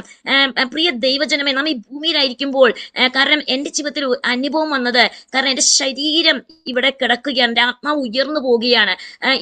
നാം ഈ ഭൂമിയിലായിരിക്കുമ്പോൾ സത്യത്തിൽ പൗലോസ് പറഞ്ഞതുപോലെ ചപ്പും ചവറും എന്ന് ഈ ലോകത്തെ എണ്ണുവാൻ തക്കവണ്ണം നാം ഒരു വേർതിരിവ് പരിശുദ്ധ നമുക്ക് നൽകുകയാണ്. കാരണം യഥാർത്ഥമായിട്ടും നാം വെറും ചപ്പും ചവറുമാണ് ഈ ലോകം, എന്താ പറയാ, അഗ്നിക്കായി സൂക്ഷിക്കപ്പെട്ടിരിക്കുന്ന ഈ ലോകം. എന്നാൽ അതിന്റെ മധ്യത്തിൽ നാം എപ്രകാരം പ്രകാശിക്കണം. നമുക്കറിയാം, ഉൽപ്പത്തി പുസ്തകത്തിന്റെ ആരംഭ ഭാഗങ്ങളിലും കാണാൻ സാധിക്കുന്നു. അതിന്റെ 1-ാം അധ്യായം 3-4 വാക്യങ്ങളിൽ ദൈവം എപ്രകാരമാണ് എന്താ പറയാ പ്രകാശത്തെ ഉണ്ടാക്കുന്ന കാര്യങ്ങൾ, അല്ലെങ്കിൽ ദൈവം ഒരു ഭൂമിയെ പുനർനിർമ്മാണത്തിലേക്ക് കൊണ്ടുവരുന്ന, അല്ലെങ്കിൽ എന്താ പറയാ ശൂന്യമായിരുന്ന, അന്ധകാരം നിറഞ്ഞ, ഒന്നുമില്ലാത്ത അവസ്ഥയെ ദൈവം മാറ്റിമറിക്കുന്ന ഒരു അവസ്ഥ. അവസ്ഥ. ഇതുപോലെയാണ് ഈ ലോകത്തായിരിക്കുന്ന ജീവിതങ്ങൾ ശൂന്യമായ അവസ്ഥ, അന്ധകാരം നിറഞ്ഞ അവസ്ഥ, അവരുടെ ജീവിതത്തിൽ ഒന്നുമില്ലാത്ത അവസ്ഥ. ആ അവസ്ഥയിലുള്ള ജീവിതങ്ങളെ ക്രിസ്തുവിന്റെ പ്രകാശം, വചനമാകുന്ന പ്രകാശത്തിലൂടെ ഒരു പുനർനിർമ്മാണത്തിലേക്ക് കൊണ്ടുവരുവാൻ ദൈവം നമ്മെക്കുറിച്ച് ആഗ്രഹിക്കുകയാണ്. അതുപോലെ യോഹന്നാന്റെ സുവിശേഷം 1-ാം അധ്യായത്തിന്റെ 4-5 വാക്യങ്ങളിലേക്ക് നാം കടന്നു വരുമ്പോൾ നമുക്ക് കാണാൻ സാധിക്കുന്നു, അവനിൽ ജീവൻ, ആ ജീവൻ പ്രകാശമാണ്, ജനത്തിന്റെ ലോകത്തിന്റെ പ്രകാശമായി ക്രിസ്തുവിന്റെ ജീവൻ, ആ ജീവനാണ് പ്രകാശമായി തീരുന്നത്. അങ്ങനെയെങ്കിൽ യേശുവിന്റെ ജീവൻ നമ്മിലുള്ളപ്പോൾ നാം പ്രകാശിക്കുവാൻ തുടങ്ങും. ആ ജീവൻ നാം മറ്റുള്ളവർക്ക് പകർന്നു കൊടുക്കുമ്പോൾ, ആ സുവിശേഷം നാം മറ്റുള്ളവർക്ക് പകർന്നു കൊടുക്കുമ്പോൾ അവരിൽ ക്രിസ്തുവിന്റെ പ്രകാശം വരുവാനിടയെ തീരും. അതുപോലെ 1 യോഹന്നാൻ 1-ന്റെ 5-ാം വാക്യത്തെ നമുക്ക് കാണുവാൻ സാധിക്കുന്നു, ദൈവം എന്ന പ്രകാശമാണ്, അവനിൽ അന്ധകാരമില്ല. ദൈവം പ്രകാശമാണ്, അവനിൽ അന്ധകാരമില്ല. അങ്ങനെയെങ്കിൽ ഈ മൺകൂടാരമായിരിക്കുന്ന നമ്മുടെ അകത്ത് ക്രിസ്തു പ്രകാശിക്കുമ്പോൾ നാം പ്രകാശമായി തീരുവാൻ ഇടയെ തീരും, നാം ജ്വലിക്കുവാൻ തക്കവണ്ണം ഇടയെ തീരും. അതുപോലെ ആ ലൈറ്റ് അല്ലെങ്കിൽ ആ പ്രകാശം എന്ന് പറയുന്നത്, ക്രിസ്തുവിന്റെ പ്രകാശം എന്ന് പറയുന്നത് ക്രിസ്തുവിനെ കുറിച്ചുള്ള അറിവുകളും, അത് മാത്രമല്ല ക്രിസ്തുവിന്റെ ശുദ്ധീകരണം, അതേ ക്രിസ്തുവിന്റെ എന്താ പറയാ വിശുദ്ധി നമ്മുടെ ജീവിതത്തിലേക്ക് കടന്നു വരുന്ന അവസ്ഥകളെ കുറിച്ചാണ് നമുക്ക് കാണാൻ സാധിക്കുന്നത്. അതുകൊണ്ട് നമുക്ക് കാണാൻ സാധിക്കുന്നു. അത് മാത്രമല്ല ഇവിടെ ചേരി പ്രദേശത്ത് അനേക ഭിക്ഷക്കാരുടെ മധ്യത്തിൽ, അനേക ആരുമില്ലാത്ത വഴിയോരത്തിലിരിക്കുന്ന അനേക ജീവിതങ്ങളെ ക്രിസ്തുവിലേക്ക് നയിക്കുവാൻ ഇന്ന് ടീമായി അവരോട് ചേർന്ന് അനേക ഗ്രാമങ്ങളിൽ, കുഗ്രാമങ്ങളിൽ പോയി പ്രവർത്തിക്കുവാൻ, അനേക കുഗ്രാമങ്ങളിൽ വചനം പ്രസംഗിക്കുവാൻ, വചനം പഠിപ്പിക്കുവാൻ, എല്ലാ ദിവസവും തുടർമാനെ പഠിപ്പിക്കാൻ ദൈവം സഹായിച്ചുകൊണ്ടിരിക്കുന്നു. അതിന് കാരണം യാക്കോബിന്റെ ലേഖനം 1-ന്റെ 17 നമുക്ക് കാണാൻ സാധിക്കുന്നു, നാം ചെയ്യുന്ന എല്ലാ നല്ല പ്രവൃത്തികൾ, ആ നല്ല പ്രവൃത്തികളാണ് ദൈവത്തെ കാണുവാൻ മനുഷ്യനിടയാക്കുന്നത്. ഈ അന്ധകാരത്തിൽ കിടക്കുന്ന മയക്കുമരുന്നിനും മദ്യപാനത്തിനും അടിമപ്പെട്ട ആ ജീവിതങ്ങൾ അവരെ ഒന്ന് കെട്ടിപ്പിടിച്ച് ഒന്ന് ചുംബിക്കുവാൻ, അവരെ ഒന്ന് പുണരുവാൻ, അതുപോലെ അവരെ കീറിയ വസ്ത്രങ്ങൾ അല്ലെങ്കിൽ വളരെ നാറ്റം വമിക്കുന്ന വസ്ത്രങ്ങൾ, ആ വസ്ത്രങ്ങൾ കണ്ട് അവരെ മാറ്റി നിർത്തുവാനല്ല, മറിച്ച് അവരോട് ചേർന്ന് നിൽക്കുവാൻ, അവരെ എല്ലാം പഠിപ്പിക്കുവാൻ, ഈ കുഞ്ഞുങ്ങളാണ്, എന്റെ കുഞ്ഞുങ്ങളാണ്, അവരെ കുളിക്കുവാൻ തക്കവണ്ണം കൊച്ചു കുഞ്ഞുങ്ങളെ കുളിപ്പിക്കുന്നതും അവരെ മുടിവെട്ടി കൊടുക്കുന്നത്, എല്ലാ കാര്യങ്ങളും അവർക്ക് ചെയ്തു കൊടുത്ത് അങ്ങനെ അവരെ പഠിപ്പിക്കുവാൻ ഇടയെ തീർന്നു. അതുപോലെ ഈ ചേരികളിലൂടെ അനേക സൺഡേ സ്കൂളിൽ 100 കുഞ്ഞുങ്ങൾ കടന്നു വന്ന് അവരിൽ വന്ന അച്ചടക്കം, അവരിൽ വന്ന മാറ്റങ്ങൾ, അല്ലെങ്കിൽ ഒരു മാർക്കറ്റ് പ്ലേസ് പോലെയായിരുന്നു അവർ ആദ്യമായി കടന്നു വന്നപ്പോൾ. വളരെ കോലാഹലം, അല്ലെങ്കിൽ അവർക്കൊരു അച്ചടക്കമില്ല, ആ പുരുഷന്മാർക്കോ സ്ത്രീകൾക്കോ കുഞ്ഞുങ്ങൾക്കോ ഒന്നുമില്ല. അതുപോലെ വളരെ പാപം നിറഞ്ഞൊരു ജീവിതം. പക്ഷേ ഒരു ഭടന്മാരെ പോലെ, വചനത്തെയും കാണുന്നത് പോലെ അച്ചടക്കവും അനുസരണവും, അതുപോലെ ദൈവസന്നിധിയിൽ അവർ പാപങ്ങളെ ഏറ്റുപറഞ്ഞ് ഉപേക്ഷിച്ച് അവരുടെ ഭൂതങ്ങൾ വിട്ടുപോകുവാൻ, രോഗങ്ങൾ വിട്ടുപോകുവാൻ, അവർ ദൈവത്തിന് വേണ്ടി നിൽക്കുവാൻ, ഒരു വലിയ ടീമായി അവർ ദൈവസന്നിധി ഉപവസിക്കുവാൻ, പ്രാർത്ഥിക്കുവാൻ, പരിശുദ്ധാത്മാശം പ്രാപിക്കുവാൻ, ദർശനങ്ങൾ കാണുവാൻ, ദൈവശബ്ദം കേൾക്കുവാൻ, അവരുടെ ജീവിതത്തിൽ വ്യത്യസ്തരായി തീരുവാൻ. പ്രിയ ദൈവജനമേ, അവർ അങ്ങയിരുന്ന തെരുവീതികളിലാണ് ആർക്കും വേണ്ടാത്തവർ. ഇന്നും അവരെ കെട്ടിപ്പിടിച്ച് എന്നോട് പറയുന്ന ഒരു കാര്യമുണ്ട്, എന്റെ ജീവിതത്തിൽ, ഞങ്ങളുടെ ജീവിതത്തിൽ ഞങ്ങൾ യേശുവിനെ കണ്ടത് നീ മുഖാന്തരമാണ്. ഞാനൊരു ആക്സിഡന്റ് വന്ന് ചേരികളിലേക്ക് കടന്നു പോകുന്ന സമയത്താണ് ഒരു കാർ ആക്സിഡന്റ് വന്ന് എനിക്ക് ട്രോമാറ്റിക് ബ്രെയിൻ ഇഞ്ചുറി ആയി. കഴിഞ്ഞ വർഷം 2025 ഏപ്രിൽ 20-ാം തീയതിയായിരുന്നു സംഭവിച്ചത്. അങ്ങനെ ചേരിക്ക് പോകുന്ന സമയത്ത് കുറെ സാധനങ്ങളുമായി ചേരിയിലേക്ക് കടന്നു പോവുകയാണ്. കാർ വന്ന് വളരെ ശക്തമായി ഇടിച്ചു, തെറിപ്പിക്കുവാൻ ഇടയെ തീർന്നു. പക്ഷേ ആ സമയത്ത് ഞാൻ മരണത്തോട് മല്ലിടിക്കുന്ന ആ സാഹചര്യം, മറ്റൊന്നും സംഭവിച്ചില്ല, തലയെല്ലാം പൊട്ടി. പക്ഷേ ആ സമയത്ത് ഇവിടെ യുദ്ധത്തിന്റെ സമയമാണ്. യുദ്ധം വളരെ ശക്തമായി കൊണ്ടിരിക്കുന്ന സമയം. നമ്മുടെ വീടിന്റെ മുകളിലൂടെ എല്ലാം ഡ്രോൺ പോകുന്നുണ്ട്, പുറത്തിറങ്ങാൻ സാധ്യമല്ല. ഇവിടെ ഹോസ്പിറ്റലുകൾ വളരെ നല്ലതല്ല, തൊട്ടടുത്ത് ഉള്ള ഹോസ്പിറ്റൽ അതിർത്തി ആയതുകൊണ്ട്. അതുകൊണ്ട് അവരെന്നെ തുന്നിക്കെട്ടിയത് തന്നെ, തലയെല്ലാം തുന്നിക്കെട്ടി തെറ്റായ രീതിയിലായിരുന്നു. അതുപോലെ മൊത്തം എന്താ പറയാ പസ് വന്ന് നിറഞ്ഞ് വല്ലാത്തൊരവസ്ഥയിലേക്ക് കടന്നു പോകുവാൻ ഇടയെത്തുന്നു. പക്ഷേ ഈ ചേരികളിലുള്ളവരാണ് ഈ കുടുംബത്തിന്റെ അകത്ത് ആ യുദ്ധത്തിന്റെ ഭീഷണിയുടെ മധ്യത്തിലും ആർക്കും പുറത്തിറങ്ങാൻ സാധ്യമല്ലാത്ത അവസ്ഥയിലും അവർ കടന്നു വന്ന് ഇവിടെ ഒന്ന് ഉപവസിക്കുവാനും പ്രാർത്ഥിക്കുവാനും, അങ്ങനെ അനേകർ വിശ്വസ്തയോടെ ദൈവസന്നിധിയിൽ മുഴങ്കൽ മടക്കിയതുകൊണ്ട് ഒരു അത്ഭുത സൗഖ്യത്തോടെ 2 മാസത്തിനകം ഞാൻ എഴുന്നേൽക്കുവാൻ തക്കവണ്ണമുള്ള അവസ്ഥകൾ ദൈവം വരുത്തുവാൻ ഇടയെത്തുന്നു. പ്രിയ ദൈവജനമേ, നമ്മുടെ ജീവിതത്തിൽ ദൈവം നമ്മെ കുറിച്ച് ആഗ്രഹിക്കുന്നത് നാം പ്രകാശമായി അനേകർ ആ പ്രകാശത്തിലേക്ക് കടന്നു വരുവാൻ തക്കമാണ്. യെശയ്യാ പ്രവചനത്തിലേക്ക് നാം 42-ാം അധ്യായത്തിലേക്ക് കടന്നു വരുമ്പോൾ നമുക്കതിന്റെ 6-ഉം 7-ഉം വാക്യത്തിലെല്ലാം കാണുവാൻ സാധിക്കുന്നു. ഈ ലൈറ്റ് എന്താ പറയാ, ഈ പ്രകാശം എന്ന് പറയുന്നത് ജാതികൾക്ക് പ്രകാശമാണ്. നമ്മിലുള്ള പ്രകാശം ആർക്കാണ്? ജാതികൾക്ക്. ക്രിസ്തുവിന്റെ പ്രകാശം ജാതികൾക്ക് പ്രകാശമായി, അല്ലെങ്കിൽ യേശു ക്രിസ്തുവിനെ അറിയാത്തവർക്ക് ഒരു പ്രകാശമായി തീരുവാൻ തക്കവണ്ണം അല്ലെങ്കിൽ എന്താ പറയുക, തടവറയിൽ ഇരിക്കുന്നവരെ പുറത്തു കൊണ്ടുവരുവാൻ തക്കവണ്ണം, പാപത്തിന്റെ തടവറയിൽ, രോഗത്തിന്റെ തടവറയിൽ, ഈ എന്താ പറയാ വളരെയധികം ദുഷ്ടതയുടെ തടവറയിൽ ആയിരിക്കുന്നവരെ, അല്ലെങ്കിൽ ഒത്തിരി പ്രോസ്റ്റിറ്റ്യൂട്ട് ഏരിയകളിൽ ഞങ്ങൾ വർക്ക് ചെയ്യാറുണ്ട്. ഒത്തിരി എന്താ പറയുക പാപത്തിന് അടിമപ്പെട്ടവരെ മധ്യത്തിൽ, എന്നാൽ അതിന്റെ മധ്യത്തിലും അവർക്ക് വേണ്ടി വെളിച്ചം പകർന്നു കൊടുക്കുവാൻ യെശയ്യാ പ്രവചനം 49:6 പറയുന്നു, എന്റെ രക്ഷ ഭൂമിയുടെ അറ്റത്തോളം എത്തേണ്ടതിന് ഞാൻ നിന്നെ ജാതികൾക്ക് പ്രകാശമായി കൽപ്പിച്ചിരിക്കുന്നു. നോക്കൂ, ജാതികൾ രക്ഷ അനുഭവിപ്പാനാണ് ദൈവം നമ്മെ കൽപ്പിച്ചാക്കിയിരിക്കുന്നത്. അങ്ങനെയെങ്കിൽ നാം ഓരോരുത്തരും ആയിരിക്കുന്നത് നമ്മുടെ മരണ ദിവസം നോക്കി കാത്തിരിക്കുവാനല്ല, മറിച്ച് ഒരു ദിവസം ലഭിച്ചുവെങ്കിൽ, ഒരു നിമിഷം ലഭിച്ചുവെങ്കിൽ, ഒരു ദിവസം ലഭിച്ചുവെങ്കിൽ നമ്മുടെ ഓരോ നിമിഷവും നഷ്ടപ്പെട്ടു പോകരുത്. ഒരു ദിവസത്തെ 24 മണിക്കൂറിനെ നമുക്ക് ദൈവത്തിന് കണക്ക് ബോധിപ്പിക്കണം. അങ്ങനെയെങ്കിൽ നാം ലോകത്തിന്റെ രക്ഷയെ തീരുവാൻ ഏത് മാർഗമാണ് അതിനുള്ളത്? എന്റെ മകൻ കൊറോണയുടെ സമയത്ത് 11 വയസ്സുള്ളപ്പോൾ അവനൊരു കൊച്ചു യൂട്യൂബ് ചാനൽ തുടങ്ങി. ആ യൂട്യൂബ് ചാനൽ അല്ലെങ്കിൽ ഓൺലൈൻ സർവീസ് മുഖാന്തരം അനേകരിലേക്ക് സുവിശേഷം എത്തിക്കുവാൻ, അനേകരോട് സുവിശേഷം പറയുവാൻ 6 ഭൂഖണ്ഡങ്ങളിൽ ദൈവവചനം എത്തിക്കത്തക്ക രീതിയിൽ, പരിശുദ്ധാത്മാവ് ക്രിയ ചെയ്യത്തക്ക രീതിയിൽ ദൈവപ്രവൃത്തി വെളിപ്പെടുവാൻ തക്കവണ്ണം ഇടയെത്തുന്നു. രാത്രിയും പകലും ഉറക്കത്തിനോ സമയം വേർതിരിക്കുവാൻ ഇല്ലാതെ വണ്ണം പോലെ ആ ദൈവസന്നിധിയിൽ വിശ്വസ്തയോടെ നിൽക്കുവാൻ തക്കവണ്ണം അനേകരെ ക്രിസ്തുവിലേക്ക് നയിക്കാൻ, മയക്കുമരുന്നിനും മദ്യപാനത്തിനും, അതുപോലെ തകർന്ന കുടുംബങ്ങൾ, തകർന്ന അവസ്ഥയിലുള്ളവരെല്ലാം വിടുവിക്കപ്പെടുന്ന ഒരവസ്ഥയിലേക്ക് വരുവാൻ തക്കവണ്ണം ദൈവം നമ്മെ ആക്കി വെച്ചിരിക്കുന്നത് ഒരു സ്പിരിച്വൽ ലിബറേഷൻ, അല്ലെങ്കിൽ ഒരു ആത്മീകമായിരിക്കുന്ന സ്വാതന്ത്ര്യത്തിലേക്ക് ജനം കടന്നു വരുവാൻ, ഈ പ്രകാശത്തിലേക്ക് ജനം കടന്നു വരിക എന്ന് പറയുന്നത് നമുക്ക് യോഹന്നാന്റെ സുവിശേഷം 8:12 നമുക്കത് കാണുവാൻ സാധിക്കുന്നു. ഞാൻ ലോകത്തിന്റെ വെളിച്ചമാകുന്നു, എന്നെ അനുഗമിക്കുന്നവൻ ഇരുളിൽ നടക്കാതെ ജീവന്റെ വഴിയിൽ നടക്കേണ്ടതിന് തന്നെ. നോക്കൂ, യേശുക്രിസ്തു ലോകത്തിന്റെ വെളിച്ചമായിരിക്കുന്നു. അങ്ങനെയെങ്കിൽ നാമും ലോകത്തിന്റെ വെളിച്ചമായി തീരുവാൻ തക്കവണ്ണം. അതുപോലെ നമുക്ക് ഇവിടെ കാണുവാൻ സാധിക്കുന്നു, മലമേലിരിക്കുന്ന പട്ടണം മറഞ്ഞിരിപ്പാൻ പാടില്ല. മത്തായി സുവിശേഷം 5-ാം അധ്യായം അതിന്റെ 14-16 വാക്യങ്ങളും കാണുവാൻ സാധിക്കുന്നു. നാം മറഞ്ഞിരിക്കുവാനല്ല, അതുപോലെ നാം ലോകത്തിന് പ്രകാശം കൊടുക്കുവാനാണ് ദൈവം വെച്ചിരിക്കുന്നത്. സൂര്യൻ മറഞ്ഞിരുന്നാൽ നാം എന്ത് ചെയ്യും? അല്ലെങ്കിൽ ചന്ദ്രൻ മറഞ്ഞിരുന്നാൽ നാം എന്ത് ചെയ്യും? സൂര്യനും ചന്ദ്രനും നക്ഷത്രങ്ങളും മറഞ്ഞിരുന്നാൽ നാം എന്ത് ചെയ്യും? ഈ ലോകത്തിന്റെ അവസ്ഥ എന്തായി തീരും? അങ്ങനെയെങ്കിൽ നാം ആയിരിക്കുന്ന വ്യക്തികൾ സൂര്യനാക്കി, ചന്ദ്രനാക്കി, നക്ഷത്രങ്ങളാക്കി ലോകത്തിന് പ്രകാശം കൊടുക്കാൻ വെച്ചിരിക്കുന്ന നാം ഓരോരുത്തരും മറഞ്ഞിരുന്നാൽ പിന്നെ ഈ ലോകത്തിന്റെ സ്ഥിതി എന്തായി തീരുവാൻ ഇടയെത്തീരും. ഇവിടെ ദൈവജനത്തെ നമുക്ക് പ്രോവർബിൽ നമുക്ക് കാണാൻ സാധിക്കുന്നു. 13-ാം അധ്യായത്തിന്റെ 9-ാം വാക്യത്തിൽ നീതിമാന്റെ വെളിച്ചം പ്രകാശിക്കുന്നു. നോക്കൂ, നീതിമാന്റെ വെളിച്ചം പ്രകാശിക്കുന്നു. നീതി നമുക്ക് ലഭിക്കുന്ന യേശുക്രിസ്തുവിന്റെ രക്തത്തിലൂടെയാണ്, യേശുക്രിസ്തുവിൽ വിശ്വസിക്കുന്നതിലൂടെയാണ്, യേശുക്രിസ്തുവിനെ അനുഗമിക്കുന്നതിലൂടെയാണ്.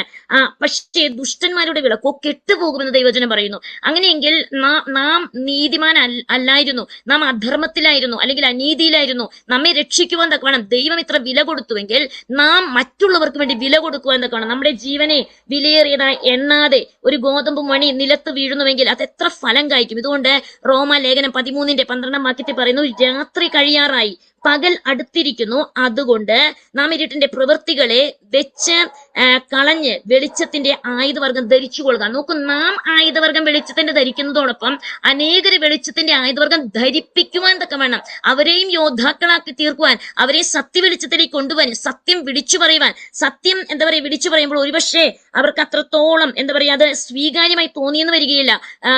നമുക്കറിയാം, ഒരു വലിയ അപകടത്തിലേക്ക് കടന്നു പോകുന്ന ഒരു വ്യക്തി ആ അപകടത്തിലേക്ക് കടന്നു പോകുമ്പോൾ ആ വ്യക്തിയുടെ ജീവിതത്തിൽ എന്താ പറയാ നാം വളരെ ഉച്ചത്തിലാണ് അയ്യോ അപകടമാണ്, രക്ഷപ്പെടും നമ്മൾ ഉറച്ചു പറയുന്നത് പോലെ നമ്മുടെ ജീവിതത്തിൽ അഗ്നി നരകത്തിലേക്ക് പോകുന്ന ജനത്തെ കാണുമ്പോൾ ഒന്ന് ഉറച്ചു പറയുവാൻ തക്ക വേണം, നിങ്ങൾ രക്ഷിക്കപ്പെടണം, നിങ്ങൾ സ്നാനപ്പെടണം, നിങ്ങൾ ക്രിസ്തുവിലേക്ക് തിരിയണം, അല്ലെങ്കിൽ നിത്യനാശത്തിലേക്ക് ആയി പോകുമെന്ന് അവരോട് ഉറച്ചു പറയുവാൻ തക്കവണ്ണം നമ്മിലുള്ള പ്രകാശം, നമ്മിലുള്ള വെളിച്ചം അധികമധികമായി പ്രകാശിക്കുവാൻ തക്കവണ്ണം ഇടയായി തീരട്ടെ. കാരണം ദൈവം നമ്മെ കുറിച്ച് ആഗ്രഹിക്കണം, ദൈവത്തിന് വേണ്ടി അധികം ഫലം കായ്ക്കുവാൻ തക്കവണ്ണം, അധികം പ്രകാശിക്കുവാൻ തക്കവണ്ണം ദൈവം നമ്മെ വിളിച്ചിരിക്കുന്ന വിളിയും തിരഞ്ഞെടുപ്പും അധികം ഉറപ്പാക്കിക്കൊണ്ട് ജീവിക്കുവാൻ തക്കവണ്ണം ദൈവം നമ്മെ കുറിച്ച് ആഗ്രഹിക്കുന്നു. അങ്ങനെയെങ്കിൽ നമുക്ക് നമ്മെ തന്നെ ദൈവസന്നിധിയിൽ ഒന്ന് അർപ്പിക്കുവാൻ തക്കവണ്ണം. കാരണം നമുക്കറിയാം, യേശു ക്രിസ്തു വെളിപ്പാട് പുസ്തകത്തിൽ നമുക്ക് കാണാൻ സാധിക്കുന്നു, അവനാണ് പ്രകാശം. അവിടെ സൂര്യന്റെ ആവശ്യമില്ല, നക്ഷത്രത്തിന്റെ ആവശ്യമില്ല, ഒന്നിന്റെ ആവശ്യമില്ല. പക്ഷേ യേശു വെളിച്ചമായി പ്രകാശിക്കുന്ന ഒരു ദിനം,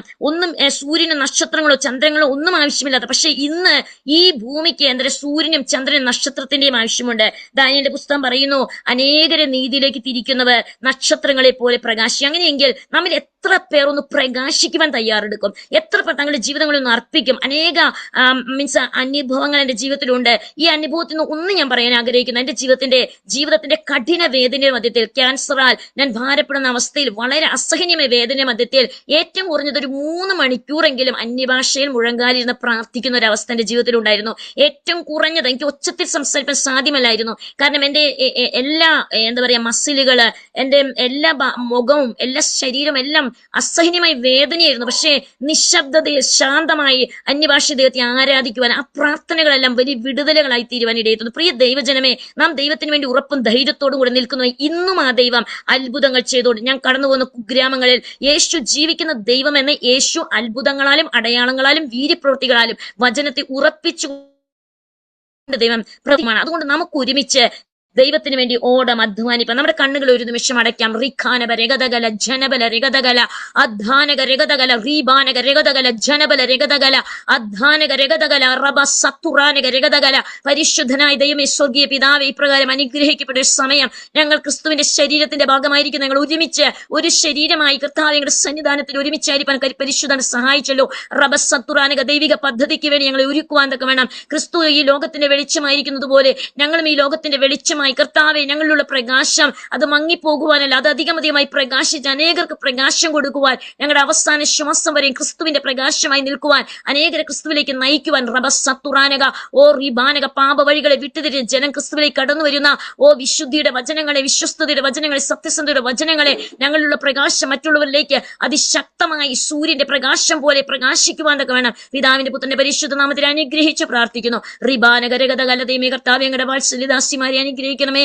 ഈ മീറ്റിംഗ് കണ്ടക്ട് ചെയ്യുന്ന എല്ലാവരും അനുഗ്രഹിക്കണം. പിതാവിന്റെ പുത്രന്റെ പരിശുദ്ധമത്തെ അനുഗ്രഹിക്കുന്നു.